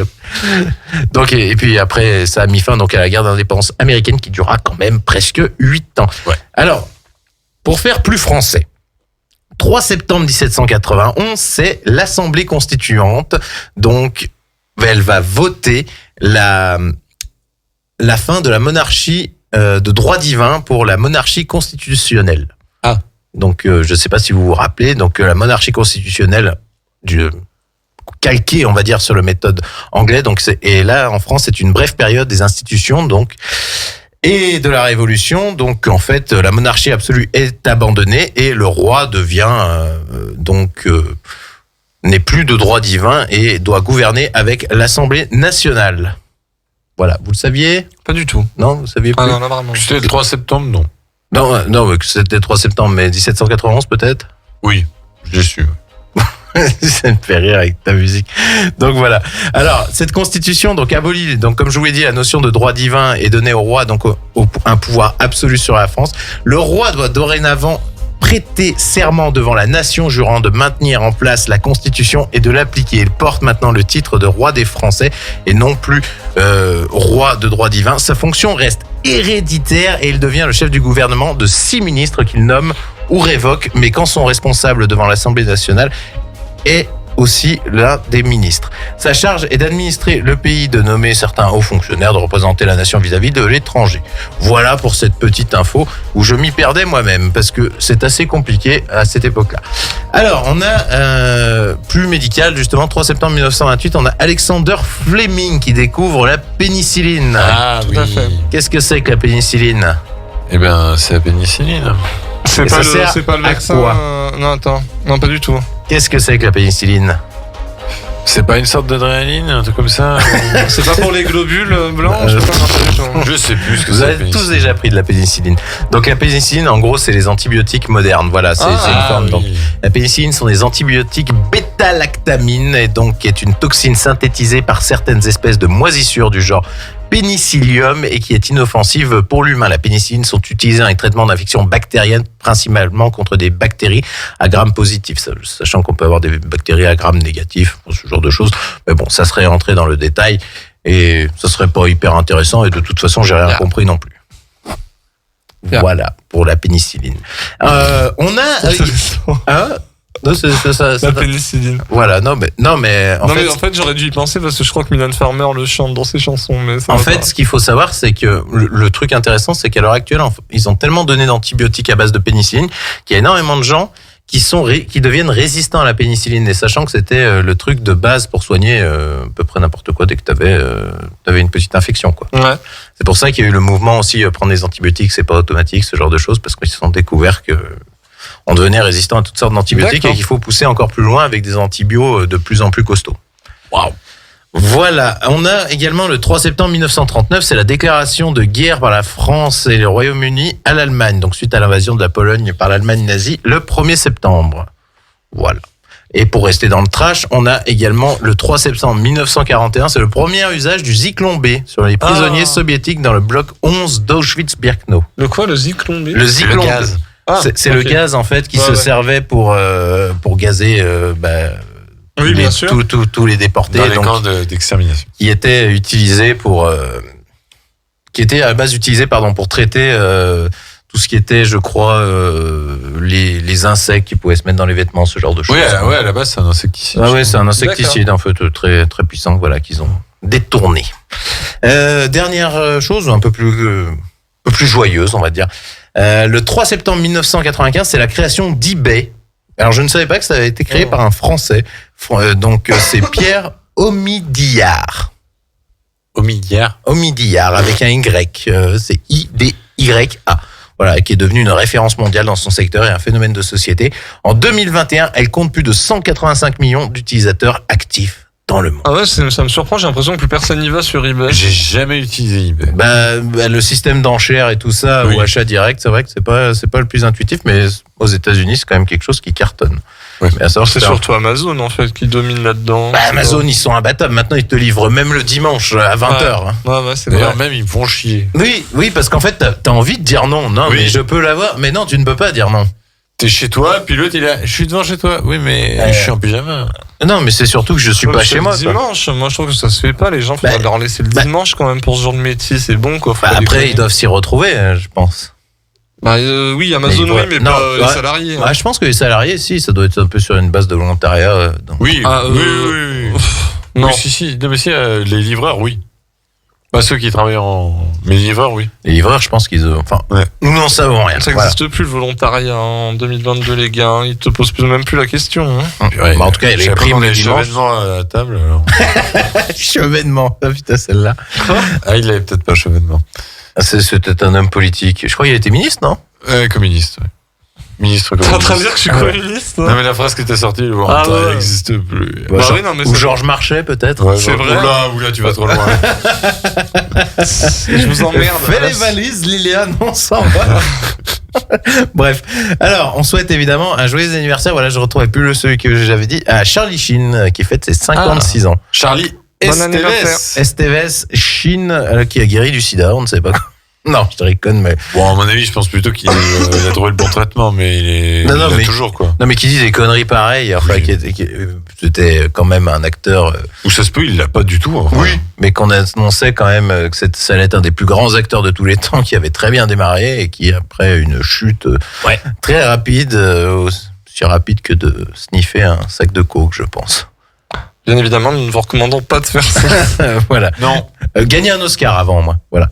Non, Oh là là là. non, voilà. Mais le portrait de la semaine, on va le faire sur notre ami Jean-Pierre Jeunet. Voilà. Le réalisateur français.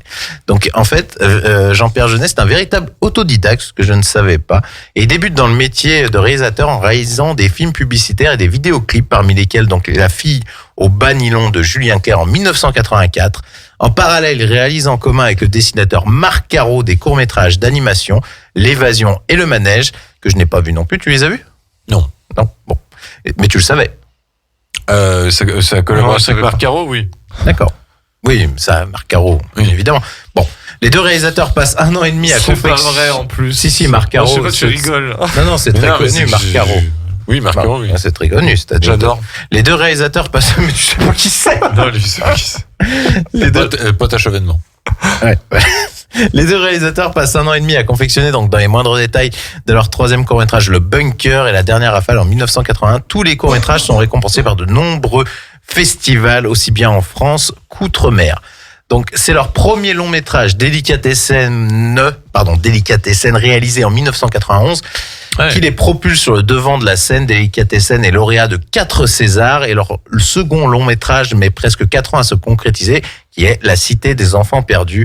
Donc, c'est un conte noir totalement novateur pour l'époque sur le plan des effets spéciaux. Donc, et à savoir que les effets spéciaux étaient faits par un gars qui a essayé d'être réalisateur, mais qui était meilleur, je pense, à faire des effets spéciaux, qui s'appelait Pitoff.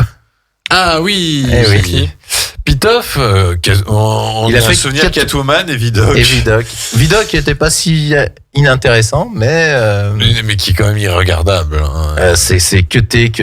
Ouais, c'est insupportable. Et donc, en plus, ça a nécessité la création de nouveaux logiciels pour faire ça. Et ça a été un succès, à savoir La Cité des Enfants Perdus, un succès dans le monde entier. En 97, à la suite de la défection du réalisateur anglais Danny Boyle, alors là sur l'article c'était marqué Danny Boyle, mais il y a eu beaucoup plus de défections. Donc Jean-Pierre Jeunet, oui tu vois de quoi je parle, se voit donc proposer la mise en scène du 4e épisode des aventures d'Hélène Ripley, donc Alien la Résurrection. Se séparant donc à ce moment-là, en plus de Marc Caro, il part donc poursuivre sa carrière aux États-Unis et comme à l'accoutumée, il fait équipe avec son autre complice de toujours, Dominique Pinon, que j'ai eu le plaisir de rencontrer une fois d'ailleurs, et retrouve aussi donc son ami Ron Perlman, déjà présent dans La Cité des Enfants Perdus. Et le film sera quand même un succès au box-office, même si c'est le plus petit succès de la saga Alien. Oui, mais ouais, c'est vrai que... Et il y avait Winona Ryder. Il y avait Winona Ryder dedans. Je vois qui c'est. Et le film n'est pas si inintéressant que ça. Et en plus, il dit qu'en fait, il a eu une liberté, il a eu quand même une certaine liberté parce qu'en fait, il disait oui à tout. Et en fait, il disait oui. Et après, en fait, il lui foutait la paix, il faisait ce qu'il voulait, voilà. Et le scénario était écrit par Joss Whedon. Joss Whedon. Oh, il a été réécrit, réécrit 100 fois. Moi, j'aime bien Alien 4. Je l'aime bien. J'ai juste la bestiole de fin qui m'embête un peu. Ouais. Donc, en 2000, il revient en France pour tourner Le Fabuleux Destin d'Amélie Poulain, que je déteste, avec Audrey Tautou et Mathieu Kassovitz. Avec ce film, donc, le cinéaste enregistre un succès, donc, sans précédent, plus de 8 millions d'entrées en France. Un triomphe qui lui permet de monter, 4 ans plus tard, l'adaptation du roman de Sébastien Japrisot, Un long dimanche de fiançailles, par contre, que j'apprécie Son beaucoup. chef-d'œuvre. Son chef-d'œuvre. Un projet d'envergure que Jeunet portait depuis 10 ans. Pour cette grande fresque romanesque sur fond de guerre 14-18, Jeunet retrouve sa fabuleuse actrice, Audrey Tautou, entourée d'un casting prestigieux. Vous aimez, vous, le fabuleux destin d'Amélie Poulain? Je t'avoue un truc. J'ai voulu le regarder quand j'étais gamin, l'année de sa sortie, parce que tout le monde en parlait. J'ai tenu 20 minutes. Tu avais 18 ans. Moi, je l'ai vu. Non, c'était en 2000, mais... Non, en 2003, je crois. Juste 2001, 2002. Ouais, 2002. Non, c'était quoi? 2001? Ah bah, il me dit en 2000. En 2000? Ah bah, tu vois, j'avais 5 ans ou 6 ans, je pense que c'était quand il était sorti en VHS ou tout comme ça. J'ai essayé de regarder, j'ai tenu 20 minutes. Le moment où j'ai vu le père qui se fait buter parce qu'il y a un truc qui tombe sur la gueule, j'étais là. C'est la mère. Ou c'est la mère. Ouais, c'est la mère. Parce J'en ai que... aucun souvenir du film. En fait, il faudrait que je retente. Je l'ai vu jeune aussi, en 2001 quand il est sorti, ou 2002 quand il est sorti en VHS. J'étais passé à côté il y a quelques années, je me suis dit, allez, on se remet... Non, ça fonctionne pas. C'est bon, trop. Bah, je crois que je vais faire pareil. Non, en fait, c'est trop niais, c'est trop cucu, c'est trop. Mais par contre, ça a été un fort succès aux États-Unis parce que. Amélie. Parce ça s'appelait Amélie. Amélie. Parce qu'ils ont adoré le délire français un peu. C'est ultra franchouillard. Fantasmé, enfin cette connerie. Montparnasse. Ouais, c'est ça. Mais vraiment, moi, je n'arrive pas avec ce film. Mais un long dimanche de fiançailles, les effets spéciaux, ils sont vraiment dingues. Il y a Gaspard Ulliel et puis il y a Jodie Foster qui joue en français, quoi. Et tu as comment le Lyonnais, l'acteur lyonnais, Clovis Cornillac aussi. Clovis Cornillac, qui a un rôle assez intéressant. Mais oui, j'avais oublié qu'il y avait Jodie Foster en français. Ouais. T'as même Marion Cotillard. Et Marion Cotillard. Non, ce film il est vraiment génial. Et c'est vraiment un film épique à la française, quoi. C'est un film d'aventure, vraiment un peu de mystère. Il y a pas mal de rebondissements très intéressants. Je recommande en tout cas celui-là plutôt que Amélie Poulain. Donc, je reprends le fil de mon histoire. 4 ans plus tard, c'est Danny Boone qui intègre sa famille de cinéma, donc avec Dominique Pinon, Yolande Moreau, pour lutter contre les marchands d'armes responsables de ces malheurs dans Micmac à Tire-Larigot, que je n'ai pas vu. Je l'ai en Blu-ray, je n'ai toujours pas regardé. Et donc, après avoir commencé à travailler sur l'adaptation du livre, ça je ne le savais pas, l'Odyssée de Pi, il en avait terminé le storyboard définitif, mais a été contraint d'abandonner le projet au profit d'Ang Lee, qu'il a repris pour en proposer quelques années plus tard. Donc, l'Odyssée de Pi. Jeunet se lance dans l'adaptation d'un autre roman, celui de Rafe Larson, pour réaliser l'extravagant voyage du jeune et prodigieux T.S. Spivett en 2013 avec Kyle Catlett et Helena Bonham Carter, que je n'ai pas vu par contre. Moi non plus. Et après, donc, il a refait quelques courts-métrages et il a sorti dernièrement, en 2022 sur Netflix, Big Up, que je n'ai pas vu non plus. Moi non plus. Mais qui paraît était une sombre purge, voilà. Non mais j'avoue, Jeunet, je connais pas assez et en même temps... Mais il n'y a pas tant que ça à voir. Hein. Ouais, il n'y a pas tant que ça et en même temps, j'ai adoré Un long dimanche de fiançailles et j'aime bien son Alien. Mais c'est vrai que son côté, déjà j'ai du mal un peu avec la photo. Hein. C'est que c'est toujours très jaune, très saturé. C'est très jaune. D'ailleurs, dans le métier, il a un surnom, il l'appelle Jean-Pierre Jauny. Oui. Et Et c'est vrai que, enfin, par moment, en fait, ça dépend de l'histoire. Mais tu vois, il y a des films comme Micmac et Tillard-Rigaud. J'aurais pu aller le voir, mais j'avais aucune envie d'aller voir ce film, quoi. Je l'ai en Blu-ray, je te dis, j'ai toujours pas regardé. Mais Par contre, je te recommande Delicatessen, que j'aime beaucoup. Alors, Delicatessen, faudrait que je vois aussi en entier La Cité des Enfants Perdus, puis il faudrait quand même que je pousse jusqu'au bout à mes poules. J'ai eu un peu de mal avec La Cité des Enfants Perdus. Il est très intéressant, mais honnêtement, moi, si j'avais des préférés à faire, c'est Un long dimanche de fiançailles, Delicatessen et Maçon Alien. Et Alien, exactement. Ouais. Mais le problème, c'est qu'en plus de faire toujours un peu, c'est des histoires un peu sous forme de fables. Il y a toujours un petit côté un peu poisseux, dégueulasse, un peu, tu vois. Oui, puis il utilise beaucoup le fisheye, le truc où ça déforme un peu la tête des gens. Ouais. Bon, là, on était très dans la technique. Non, mais c'est vraiment un réalisateur à part, quoi. Ouais. Donc voilà, pour ma petite chronique hebdomadaire, très cher. Je vois que tu regardais mes notes. Big Bug. Tu l'as vu, Big Bug? Bah oui, ce que j'ai dit, Big Bug. Ah bah non, mais tu l'as mis en... Parce que, je sais pas, c'était pour pas T'avais peur de l'oublier. le rater. C'est ça. Bon bah nickel, et bah merci mon petit Guillaume. Eh ben de rien, j'espère que ça t'aura plu et que les gens ont appris quelque chose. Les gens surtout. Moi au pire on s'en fout. Mais non, tu as appris déjà que il y a un homme qui s'appelle Jean-Pierre Chevènement. Voilà. On se retrouve dans quelques instants. Tout de suite c'est Shakira, Black Eyed Peas, David Guetta pour Don't You Worry. Et puis on se retrouve après avec l'actu ciné. 120 minutes actu, 2 heures interactives pour parler culture et actu avec Corentin et son équipe. Et de retour sur 120 minutes Actu. Merci à vous d'être avec nous sur radiograndlac.com. C'est très solaire, ça j'aime beaucoup.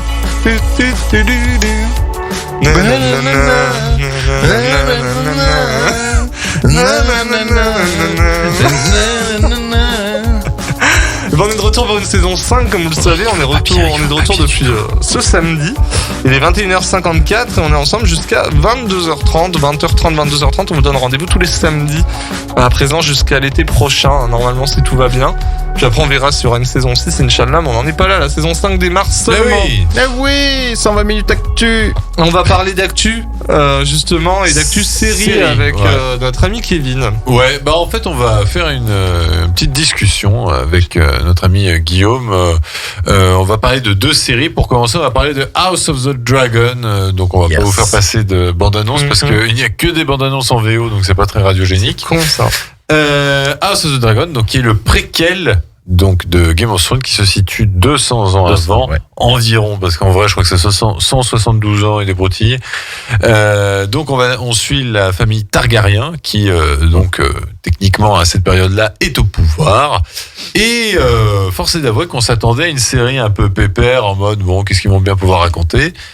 Eh ben, on a l'air quand même de bien s'amuser parce que niveau jeu politique et niveau chaise musicale, ça commence déjà très très fort. On a pu voir 2 épisodes parce que la série en comporte 10. En comportera 10, donc on en a pour jusqu'à fin octobre. Et c'est donc disponible techniquement chez nous en France tous les lundis sur OCS, mais aux États-Unis c'est diffusé tous les dimanches soirs sur HBO. Et toi, qu'est-ce que tu en as pensé de cette série ? Alors oui. Au début, pas énormément de hype. Je voyais les bandes annonces. De toute façon, j'étais déjà acquis à la cause parce que Game of Thrones, j'avais adoré. Mais force est de constater que pour l'instant, ces 2 premiers épisodes me surprennent. J'avais peur aussi, tu l'as très bien décrit, qu'on soit peut-être limité en fait que à la famille Targaryen, qu'on soit pas comme dans le premier épisode de Game of Thrones, on nous présentait plein de familles. Là, on a pris un peu le contre-pied justement de se limiter à une famille. C'est très digeste. Moi, j'ai juste peur que pour les nouvelles personnes qui regardent, ça ne prend pas de pincettes à tout te réexpliquer, tout te réexpliquer l'univers. Par exemple, la table des aide-moi ou le conseil restreint, le conseil restreint et tout ça. Et force est de constater que le casting pour l'instant est impeccable. Alors sachant que les acteurs, la seule chose qui m'embête, c'est que les acteurs vont changer un petit peu parce que la trame va se dérouiller. Oui, ils vont se dérouiller sur 28 ans, exactement. Je crois c'est 28 hein. Ouais, ça va se dérouler sur 28 ans. La première saison couvre 28 ans. En tout cas, ça t'introduit. C'est l'épisode, le pilote pour moi est parfait. Il te montre ce qu'il faut, il t'en montre suffisamment, mais pas trop non plus pour te garder. Les jeux d'acteurs, alors moi c'est Rice Ifan et Matt Smith aussi. J'attends beaucoup Olivia Cook, je veux voir aussi ce qu'elle va donner, mais Qui arrive, je crois, dès l'épisode de dimanche. pas sûr parce que j'ai vu un visuel où peut-être que l'épisode sera coupé. Alors oui, sera en deux parties. Bah en fait, de ce que j'ai cru comprendre, en fait, son personnage à elle va déjà changer, mais le personnage de Rhaenyra restera encore pendant un épisode l'actrice qu'on a vue. D'accord, parce que j'ai vu une photo où tu avais quelqu'un qui tenait un bébé et tu voyais encore la fille. Ah bah peut-être. C'est pour ça. Mais bon, bref. Elles se ressemblent beaucoup. Hein, donc pour l'instant, c'est-à-dire que le cast Non, est mais bien choisi. les jeux d'acteurs est très bien. Pour l'instant, le scénario. Alors, il faut se méfier. Ça a l'air très prévisible, mais je pense que ça sera pas forcément aussi simple qu'on veut nous le montrer. Les effets spéciaux sont au rendez-vous. En tout cas, dès le premier épisode, tu as du dragon, tu as du château, tout ça. Même si parfois, ça tique un peu, mais il y a certains films qui seraient plus mal faits. Ouais. Petit bémol, ce que je disais, quand on en parle souvent en live, les décors extérieurs m'ont un petit peu déçu, notamment, moi je préférais quand c'était tourné à Dubrovnik, mais visiblement maintenant c'est plus compliqué pour eux. Bon, ça fait le café, hein, je pense, mais voilà. Petite déception là-dessus, mais c'est vraiment pour histoire de chipoter. Pour l'instant, ça m'a embarqué. On est tous contents, je trouve, de retourner dans l'univers de Game of Thrones. Voilà ce que je pouvais dire là-dessus. J'ai hâte de continuer l'aventure, en tout cas Westeros. Ouais, non, mais c'est clair que franchement, moi j'en attendais pas grand-chose, parce que je voyais pas trop intérêt de faire un préquel, ou en tout cas pas aussi vite en fait, parce que finalement la fin de Game of Thrones est quand même tout à fait récente. Mais au final, force est d'avouer que dès la fin du premier épisode, j'étais là, j'ai envie de savoir la suite tout de suite. Bah oui. Et ça marche clairement quoi. Les personnages, on s'attache énormément tout de suite à eux, parce que il y en a moins qu'avant. Donc en fait, on n'a même pas le temps de chercher qui est gentil, qui est méchant et tout ça. En fait, on s'attache énormément. Et le premier épisode, je l'ai vu 2 fois, et la deuxième fois, j'ai eu une interprétation différente en fonction des personnages que j'avais un peu trop jugé rapidement. En me disant, mais en fait, non, il est peut-être pas si mauvais que ça. Enfin voilà, il y a peut-être du bon en lui. On peut peut-être encore le sauver. Mais du coup, voilà. Donc c'est vraiment une série qui, je pense, en tout cas, j'espère, va tenir ses promesses. En tout cas, côté effets spéciaux, c'est clair qu'ils y sont. Là, il y a du pognon. Là, ça c'est clair. Et le succès est aussi là, puisque le premier épisode a fait 10 millions. Tout le monde a dit ensuite, ouais, mais ça va descendre après. Eh ben non, ça a augmenté, ça fait 10,2. Et puis ça va encore augmenter, parce que vu le twist qu'on t'a laissé déjà dès l'épisode 2, voilà. Petit twist, hein, mais quand même, ça t'a donné. On l'a vu venir, mais c'est vrai que c'est vrai qu'on l'avait vu venir, mais très intéressant quand même, je veux dire. Très intéressant, et puis surtout, voilà, l'épisode 3, ça annonce déjà une bataille assez épique, oui, avec un personnage assez flippant hein, quand même, hein, sans en dire celui trop. De notre ami, voilà, celui qui est au bord de la plage, sans en dire trop. C'est celui qui a l'œuf. Non. Ah non, je parle du gaveur de crabes. On l'a vu? Mince, attends, on l'a légèrement vu à la fin du deuxième épisode. De toute façon, avant demain, il faut que je le revoie. Donc, on l'a légèrement vu à la fin du deuxième épisode. Donc, on voit que, vu la gueule, apparemment, mais pour moi, il a eu des petits soucis. Lui, il est copain. Ah si, mais il est copain avec un des cousins. Pour moi, c'est lui qui l'envoie là. Mais bon, après, ça c'est. Mais ça, on ne sait pas encore. Mais c'est vrai que, voilà, ça annonce beaucoup de choses.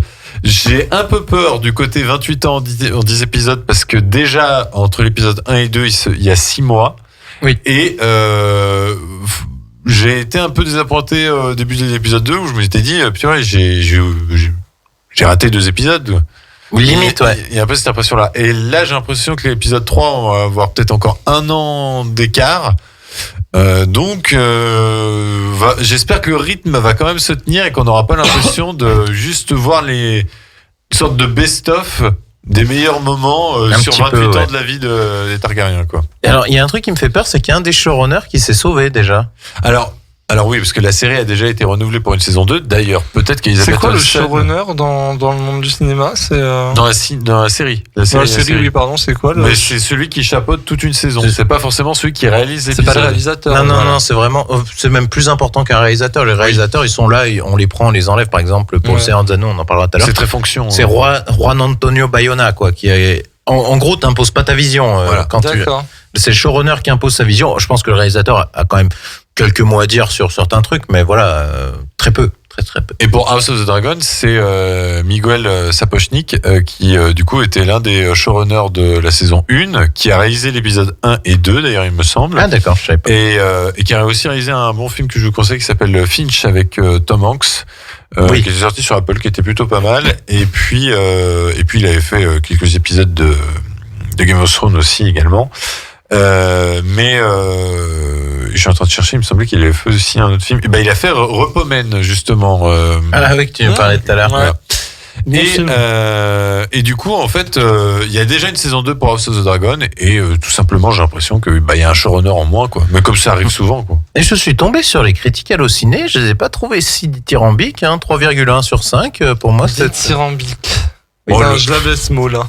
Même par exemple, j'ai pas regardé celle des Anneaux de Pouvoir, mais à mon avis, c'est encore en dessous. Mais le problème, c'est que c'est en dessous. Mais oui, mais parce que le problème, c'est que là, pour les séries, même pour She-Hulk, mais bon, ça risque peut-être de se vérifier, c'est qu'il y a beaucoup de gens qui bâchent et qui notent les films avant non, de les moi je te avoir parlais de critiques presse. Ah, de critiques presse. Ouais. Non, je te parlais pas de. Parce que attends, si je regarde justement. C'est quand même un peu particulier, je trouve, de mettre une note à une série si t'as même pas au moins vu une saison, quoi. Ah bah merci les youtubeurs qui font des. Voilà. Bah par exemple Game of Thrones, presse 3,2, spectateurs 4,2. Ça me paraît. Ouais, en fait, c'est que pour moi, tu peux donner ton avis par épisode, mais noter une série alors que techniquement, là, il y en a déjà qui ont mis des notes sur Seigneur des Anneaux. On a vu que 2 épisodes sur 8. Attendons de voir au moins 8 épisodes avant de mettre une note, quoi. Bien sûr. Mais 3,3 presse, tu vois. Je pense qu'on peut faire la transition. D'ailleurs, le Seigneur des Anneaux, les Anneaux de Pouvoir, divise un peu plus. qui donc est disponible depuis hier sur Amazon Prime. 2 épisodes sont déjà sortis. Il y aura un épisode par semaine. Et par contre, cette fois-ci, la bande-annonce est en français et on va pouvoir écouter un petit extrait. Eh ben, c'est parti. Hop. Non, il veut pas. Ah mince. Eh ben non, j'ai pas le bon lien, moi. Tu me les as pas mis dans l'ordre? En bas. Ouais, tout à fait, bien sûr. J'étais pas sur le bon cadre. C'est parti. The firstborn child. Non. Non. Non. En bas. Bah oui. Bah. Bon on va en parler quand même. Oui. Alors. Je l'ai, c'est bon. Voilà. Je l'ai. Le mal ne dort jamais. Il patiente. Dans les profondeurs, la pénombre peut tous nous engloutir sous la montagne. Notre ennemi a bien des noms.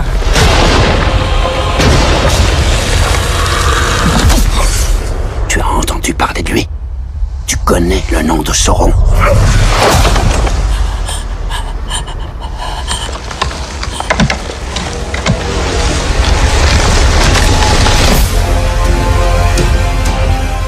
Alors, donc déjà 2 épisodes de disponibles, il y en a 8 de prévus, la saison 2 est déjà d'ores et déjà annoncée, et on l'a appris aujourd'hui qu'elle devrait commencer son tournage dans quelques semaines.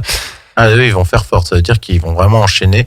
Alors qu'à House of the Dragon, je sais pas, tu vois, s'ils vont faire direct dès l'année prochaine. Là, j'ai un doute de savoir si on va vraiment alors avoir une saison. Là, ils vont vraiment vouloir prendre le contre-pied, ouais. Je pense aussi. Mais après, on voit quand même une différence en termes de production. Bien sûr. C'est-à-dire que le Seigneur des Anneaux, Amazon a clairement mis son tout va sur la série. $1 milliard. Voilà. Donc, c'est, je pense on peut le dire, absolument magnifique visuellement. C'est-à-dire que c'est digne du cinéma. C'est digne du cinéma, c'est digne des films. Donc, c'est, au moins, ce qui est assuré, c'est qu'il y a une continuité visuelle assez appréciable. Une qualité, moi j'aurais dit. Une qualité visuelle, oui. Après, c'est un peu plus éclairé, mais pour moi, ça me semble cohérent étant donné que techniquement, le mal est moins présent. En fait, ça colle plus avec le Hobbit qu'avec le Seigneur des Anneaux. Niveau si on va dans le détail, ouais, c'est vrai. Je trouve que la colorimétrie est un peu plus éclairée et fait moins sombre. Oui, t'as très bien décrit en fait. Oui, mais voilà. ça semble cohérent avec l'histoire parce que techniquement le mal est moins présent à l'heure actuelle. Normalement, il est censé être vaincu à ce moment-là. Ouais. Voilà. Donc, moi j'ai trouvé ça très très très beau. Oui. Je trouve que c'est très bien interprété. En particulier le personnage de Galadriel qui pour l'instant mène un peu l'histoire. Oh oui, les elfes de toute façon mènent la danse. Hein. Galadriel et Elrond sont clairement D'ailleurs, c'est les deux personnages qu'on retrouve du Seigneur des Anneaux, donc en version plus jeune, et c'est les deux personnages principaux pour l'instant. Mais voilà, moi pour l'instant j'ai beaucoup apprécié ce que j'ai vu. Je me suis pas trop ennuyé parce qu'il y a beaucoup de gens qui se sont plaints un peu du rythme. Je trouvais qu'on avait déjà eu pas mal d'action. J'aime bien aussi l'histoire qu'il y a avec l'elfe. Alors par contre il a un nom à chien, mais il s'appelle Arondir. Oui, c'est le Aragorn inversé. Lui. Voilà, l'elfe Arondir et je sais plus son histoire d'amour avec Browin. Oui, je n'ai pas retenu les noms. Avec une humaine. L'actrice est très très bien d'ailleurs. Mais voilà, j'ai pas réussi à trop m'attacher pour l'instant à des personnages. Et c'est vrai que je suis d'accord avec Première, le magazine Première, qui estime que c'est un très bon début. Mais à l'inverse de House of the Dragon, on n'a pas l'impression d'avoir vu 2 épisodes, on a l'impression d'avoir vu 20 minutes d'un film de 3 heures en fait. Mais c'est très bien décrit parce que en fait c'est quasi irréprochable. En fait, t'as pas envie de faire de reproches au truc, mais pour ma part, en fait, ça m'a pas emmené autant. Voilà, en fait, c'est que t'es pas aspiré dedans. En fait, t'as déjà le départ, le prologue qui te résume un peu la situation.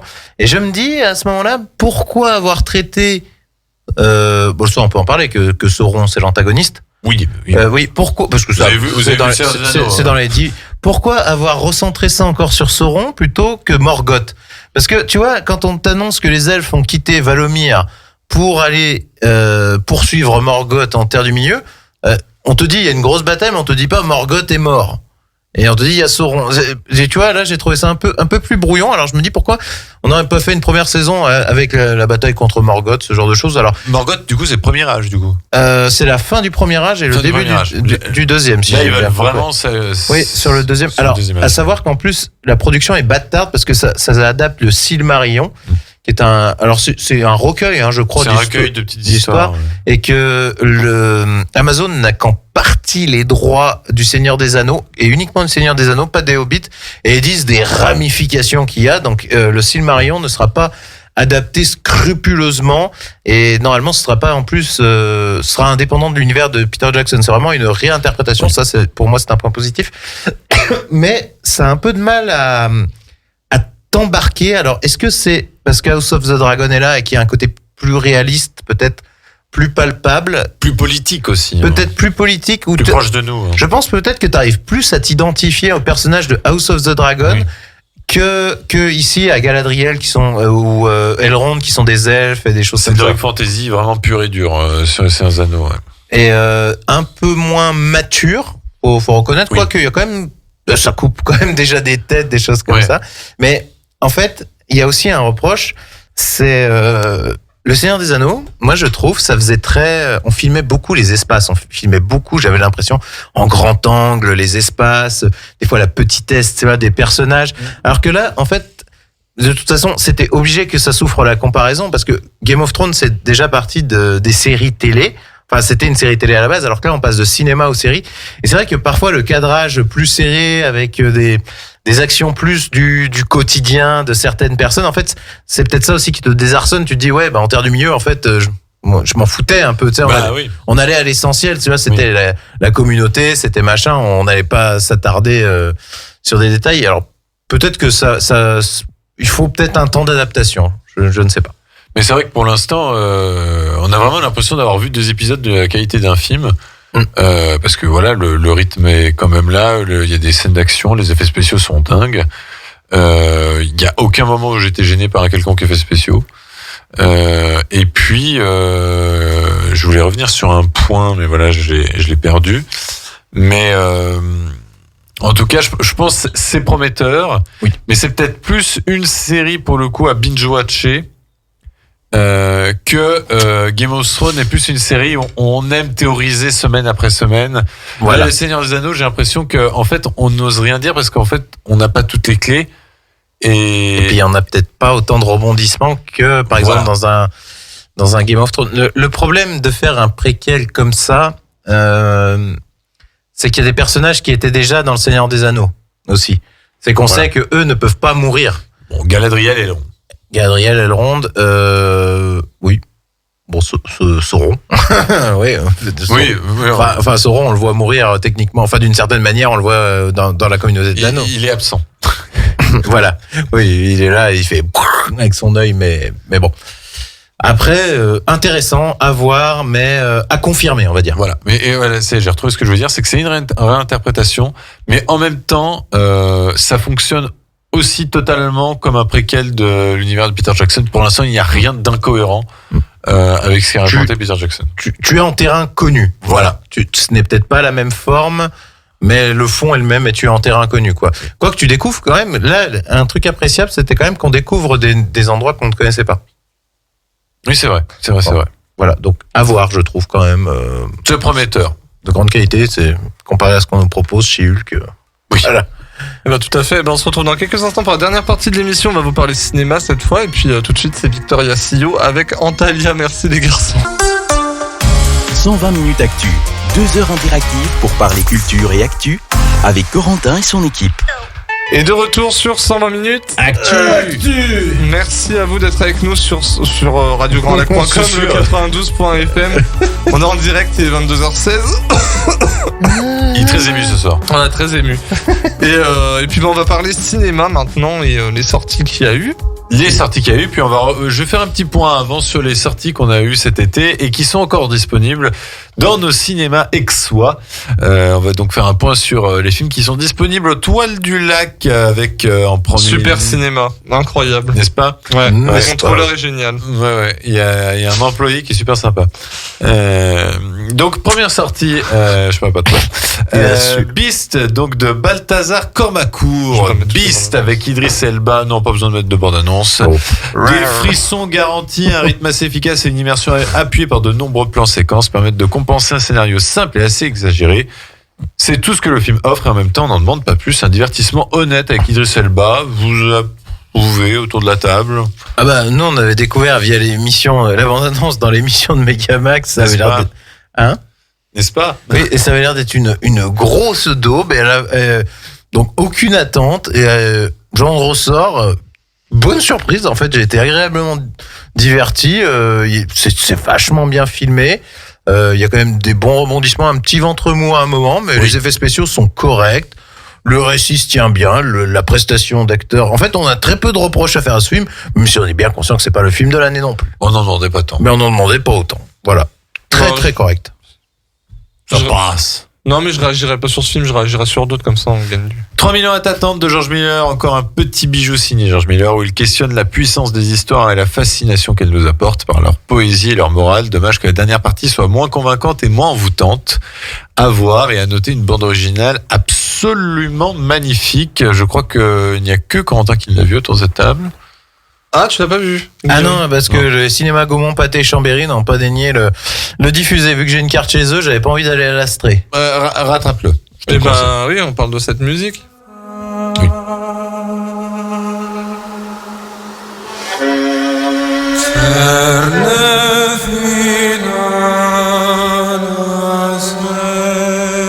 Non, mais c'est vraiment très aggravatant.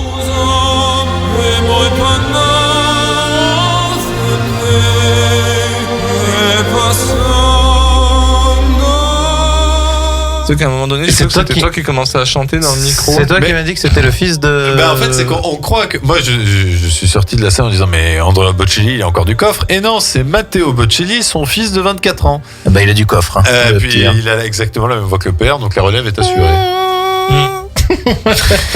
C'est pas très beau film, moi je m'attendais pas à ce chemin, ce parti pris en fait. Je m'attendais pas à ce genre d'histoire où ça raconte finalement le passé plutôt que d'être dans le moment présent, même s'il y a quand même une dernière partie qui se passe un peu dans le présent. Une nuit. Mais oui, ça avait l'air en tout cas. Ça passe bien, puis c'est très beau visuellement. Hein. C'est franchement rien à dire. Hein. Non, mais George Miller, je fais confiance, hein, mais même si j'avais pas aimé la première fois Mad Max Fury Road, mais que maintenant j'adore, je rassure.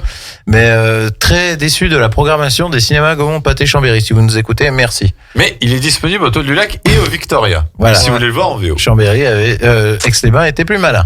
Le bal de l'enfer de Jessica M. Thompson, donc qui est un film d'horreur, aussi Lake Underworld, aussi ennuyeux qu'un Twilight, aussi effrayant que le pire épisode de Vampire Diaries. Ce film parvient à rassembler tous les mauvais clichés du genre pour nous donner un ensemble insipide et facilement oubliable. Je conseille d'éviter absolument ce film. Moi, je vais dire la même chose. Voilà, merci. Je me suis refait dans la tête, pareil. C'était très mauvais. Franchement. J'avais pas envie. Ah non, c'était. Ou alors si vous avez envie de rire, voilà. Les volets verts de Jean Becker avec Gérard Depardieu, une belle œuvre émouvante au spleen entraînant et efficace où l'on ne voit que la performance de Gérard Depardieu qui retrouve ici une certaine drôlerie, incarnant un homme à son crépuscule qui tente au plus vite de terminer les chapitres de sa vie. Moi, j'ai plutôt bien apprécié, mais je crois que Guillaume, tu es un peu plus déçu. Pourquoi, Guillaume ? Le film était émouvant. Tu comprends très vite que Gérard Depardieu parle de lui-même. Alors, est-ce que ça a été facile pour lui de jouer ? Est-ce qu'il joue vraiment ? Peut-être pas. Moi qui suis fan de Gérard Depardieu, ça a quand même réussi à m'emmener. Il boit vraiment, en tout cas. Mais la réalisation n'est pas transcendante. Elle est même très molle. Il y a certains traitements. Il y avait des idées intéressantes, notamment avec le personnage de Fanny Ardant et celui de Benoît Poulvord. On ressent l'alchimie.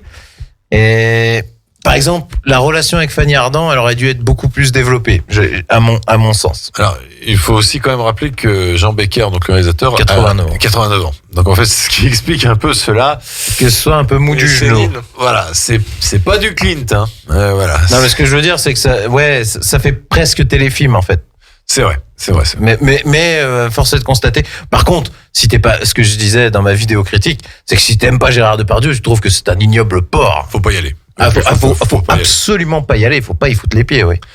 Rumba la vie de Franck Dubosc, malgré quelques longueurs et quelques blagues qui tombent à l'eau, l'histoire de ce père cherchant à regagner l'amour de sa fille, à regagner le temps perdu, est particulièrement touchante jusqu'à une dernière scène absolument magnifique de justesse. Je crois que je suis le seul à avoir vu autour de cette table. Oui.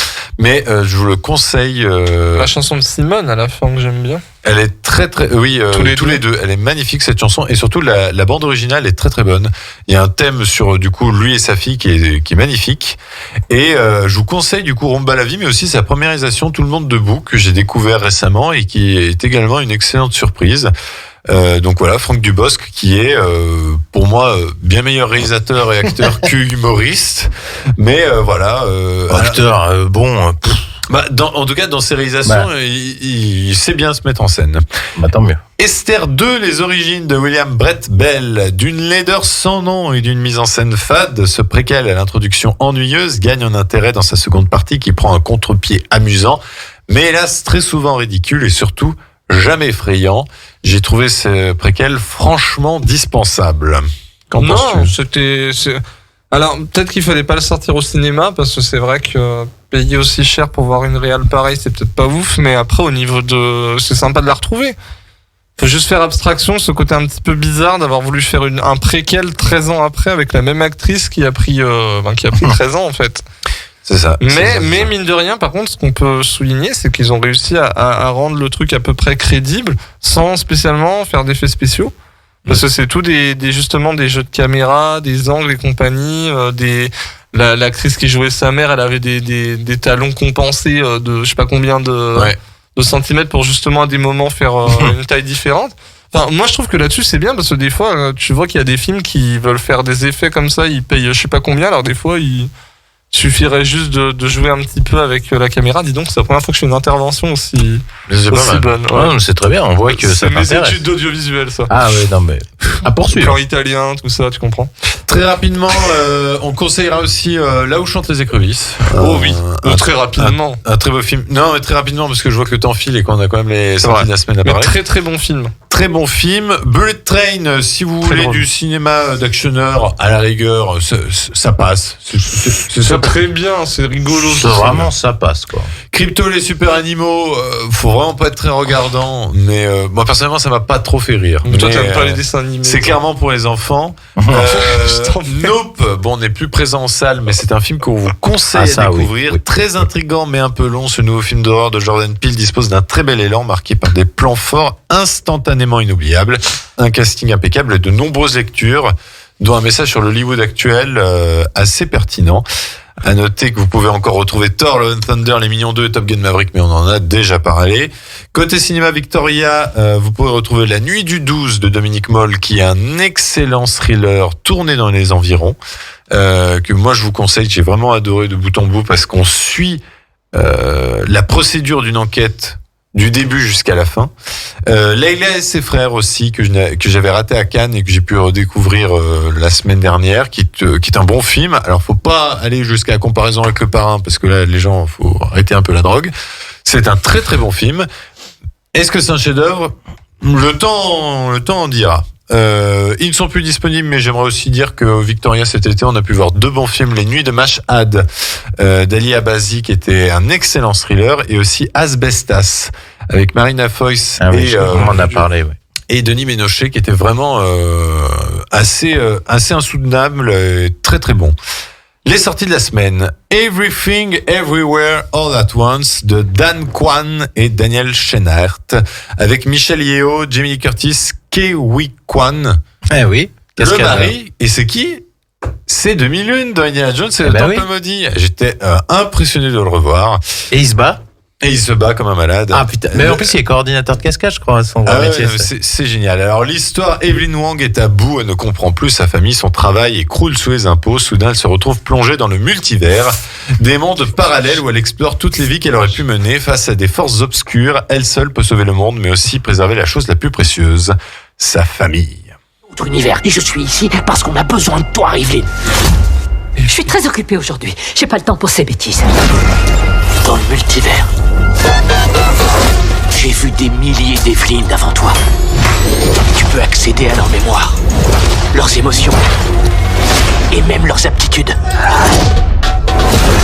Une puissante force maléfique a commencé à propager le chaos à travers le multivers. Cette Evelyn n'est pas n'importe qui. Il se pourrait bien que ce soit notre seule chance de sortir d'ici en vie. Ne m'oblige pas à me battre avec toi. Je suis très douée. On est clairement face à un ovni total, un joyeux bordel d'une inventivité folle, mais surprenamment qui raconte quelque chose. Ce film non vide de sens tend à parler des liens familiaux et de leur détérioration au fil du temps, avec au milieu le personnage de Michelle Yeoh qui est perdu entre son avenir et les regrets des choix de son passé. La réalisation des 2 Daniel, puisqu'il s'appelle comme ça, est exemplaire, s'amusant avec la photographie et la mise en scène en fonction de l'univers dévoilé, allant même jusqu'au dessin et à une séquence muette. Ce passage est extraordinaire, tout en évoquant également le cinéma de Wong Kar-wai et en particulier son In the Mood for Love. De plus, la promesse d'un film d'action assez débridé est également tenue, Michelle Yeoh bénéficiant de 2-3 scènes assez jouissives où elle montre encore son talent en tant qu'artiste des arts martiaux. Je n'aurais qu'un seul reproche à ce film, ce serait sa conclusion finalement beaucoup trop longue et lourde, où les personnages changent de décision 1 à 2 fois en 20 minutes, rendant l'impression que le film ne sait pas comment se terminer. On rit, on s'émerveille, on peut pleurer, mais surtout on prend son pied devant cette œuvre singulière, tenant toutes ses promesses et traitant jusqu'au bout son sujet de multivers. Corentin, qu'est-ce que tu en as pensé ? Déjà, un film débridé, je suis pas d'accord. Ah là, ça c'était une blague raciste. Non mais oui, mais c'était pas prévu. Hein. C'est assez débridé en fait comme film d'action. Non mais moi j'ai beaucoup aimé, c'est culotté, franchement si Marvel quand ils traitent le multivers ils auraient pu le traiter comme ils traitent là le multivers, ça aurait pu donner quelque chose d'intéressant. Ça aurait peut-être été un peu trop pour eux. Non et puis vraiment c'est émouvant, même la fin m'a beaucoup ému, genre ça m'a fait pleurer. Un peu lourde quand même.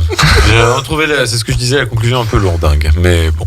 Tu peux pas me déconcentrer, Guillaume. Rebelle. Vous avez beaucoup à apprendre, John Jedi. Rebelle d'Adil El Arbi et Bilal Fallah, donc justement ceux qui ont vu leur Batgirl être annulé. Sort donc un film cette semaine qui s'appelle Rebelle avec Abou Bakr Ben Saïd et Lubna Azabal. J'ai oublié Stockholm. Kamal décide de se rendre en Syrie afin de venir en aide aux victimes de la guerre, mais à son arrivée, il est forcé de rejoindre un groupe armé et se retrouve bloqué à Raqqa. Son jeune frère Nassim, qui rêve de le rejoindre, devient une proie facile pour les recruteurs du djihad.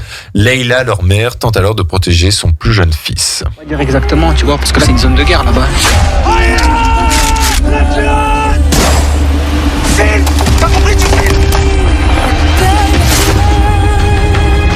انت واحد منهم تصور مصايب. Just trying to survive. Like you. T'es l'un d'eux, j'essaie juste de survivre, lui a dit son. Et oui. À la croisée entre plusieurs genres, allant du drame social au film de guerre en passant par la comédie musicale, ce film découvert à Cannes m'a fait l'objet d'une petite claque tellement j'ai été époustouflé par la proposition faite. Déjà, la réalisation est impressionnante, renforçant l'immersion des scènes de bataille, en particulier sur une scène en plan séquence où un personnage traverse plusieurs pièces sans s'arrêter, de filmer les combats qui l'entourent. La photographie est également différente entre les scènes situées en Syrie et celles ayant lieu en Belgique, ce qui peut parfois provoquer l'impression de voir deux films en un, mais qui se rejoignent sur la conclusion. Les réalisateurs se sont également beaucoup amusés sur la réalisation de certains clips de rap du personnage de Kamal que l'on voit en début de film, proposant des idées visuelles assez marquantes. Mais c'est aussi du côté de l'interprétation que le résultat est impressionnant. Si on parlera bien sûr de Abou Bakr Ben Saïd qui joue le personnage principal, perdu dans cet enfer. J'étais personnellement très touché par la prestation de Lubna Azabal, incarnant la mère du héros, qui fera tout, exactement tout ce qu'elle peut faire pour protéger ses enfants et les retrouver jusqu'à se mettre en danger. Ce côté mère courage, quasi sans peur, est brillamment interprété par l'actrice, qui aura sans doute un prix d'interprétation en Belgique. Alors je consens que le film n'est peut-être pas celui qu'on aimerait voir début septembre, mais je vous invite fortement à le découvrir, constituant pour moi l'une des meilleures découvertes de ce dernier festival de Cannes. Pour finir, les 5 diables de Léa Misius avec Adèle Exarchopoulos, Sally Dramé et Swala Emati. Vicky, petite fille étrange et solidaire, a un don. Elle peut sentir et reproduire toutes les odeurs de son choix qu'elle collectionne dans des bocaux étiquetés avec soin. Elle a extrait en secret l'odeur de sa mère, Joanne, à qui elle voue un amour fou et exclusif, presque maladif. Un jour, Julia, la sœur de son père, fait irruption dans leur vie. Vicky se lance dans l'élaboration de son odeur. Elle est alors transportée dans des souvenirs obscurs et magiques, où elle découvrira les secrets de son village, de sa famille et de sa propre existence. C'est un remake.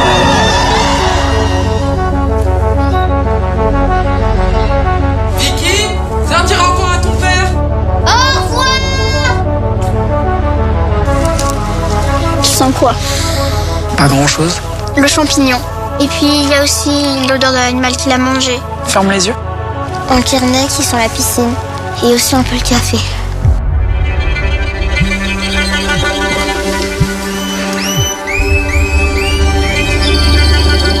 C'est ta petite sœur ou ta grande sœur? Petite sœur. Mais pourquoi je la connaissais pas avant alors? Je veux qu'elle s'en aille. Je supporte pas. Alors, autre découverte faite à Cannes et qui sort cette semaine en salle, ce drame à l'atmosphère fantastique avec une composante de sorcellerie de magie m'a plutôt séduit. Cette histoire mêle encore une fois plusieurs genres et assez convaincante et surtout originale, même si on peut regretter certains choix donnant une impression d'inachevé sur certaines composantes du récit. Ce qui est une volonté de la part de la réalisatrice que j'ai pu rencontrer et qui a confirmé que cela permet de conserver un certain mystère même après le visionnage du film. J'ai trouvé la photographie sublime de Paul Guillaume, compagnon de la réalisatrice, mettant en valeur les magnifiques décors naturels tournés non loin d'ici à Bourdoisan, précisément, et vers le lac Bleu. Le casting fait aussi le job, Adèle Exarchopoulos en tête, ballottée entre sa vie de famille, sa passion qui est la natation, mais aussi les drames et amour du passé. Un film de plutôt bonne facture, qui peut être assez désappointant, mais que je vous conseille si la proposition vous intrigue. Je vais juste quand tu as dit le synopsis, j'ai l'impression que c'est un remake du Parfum.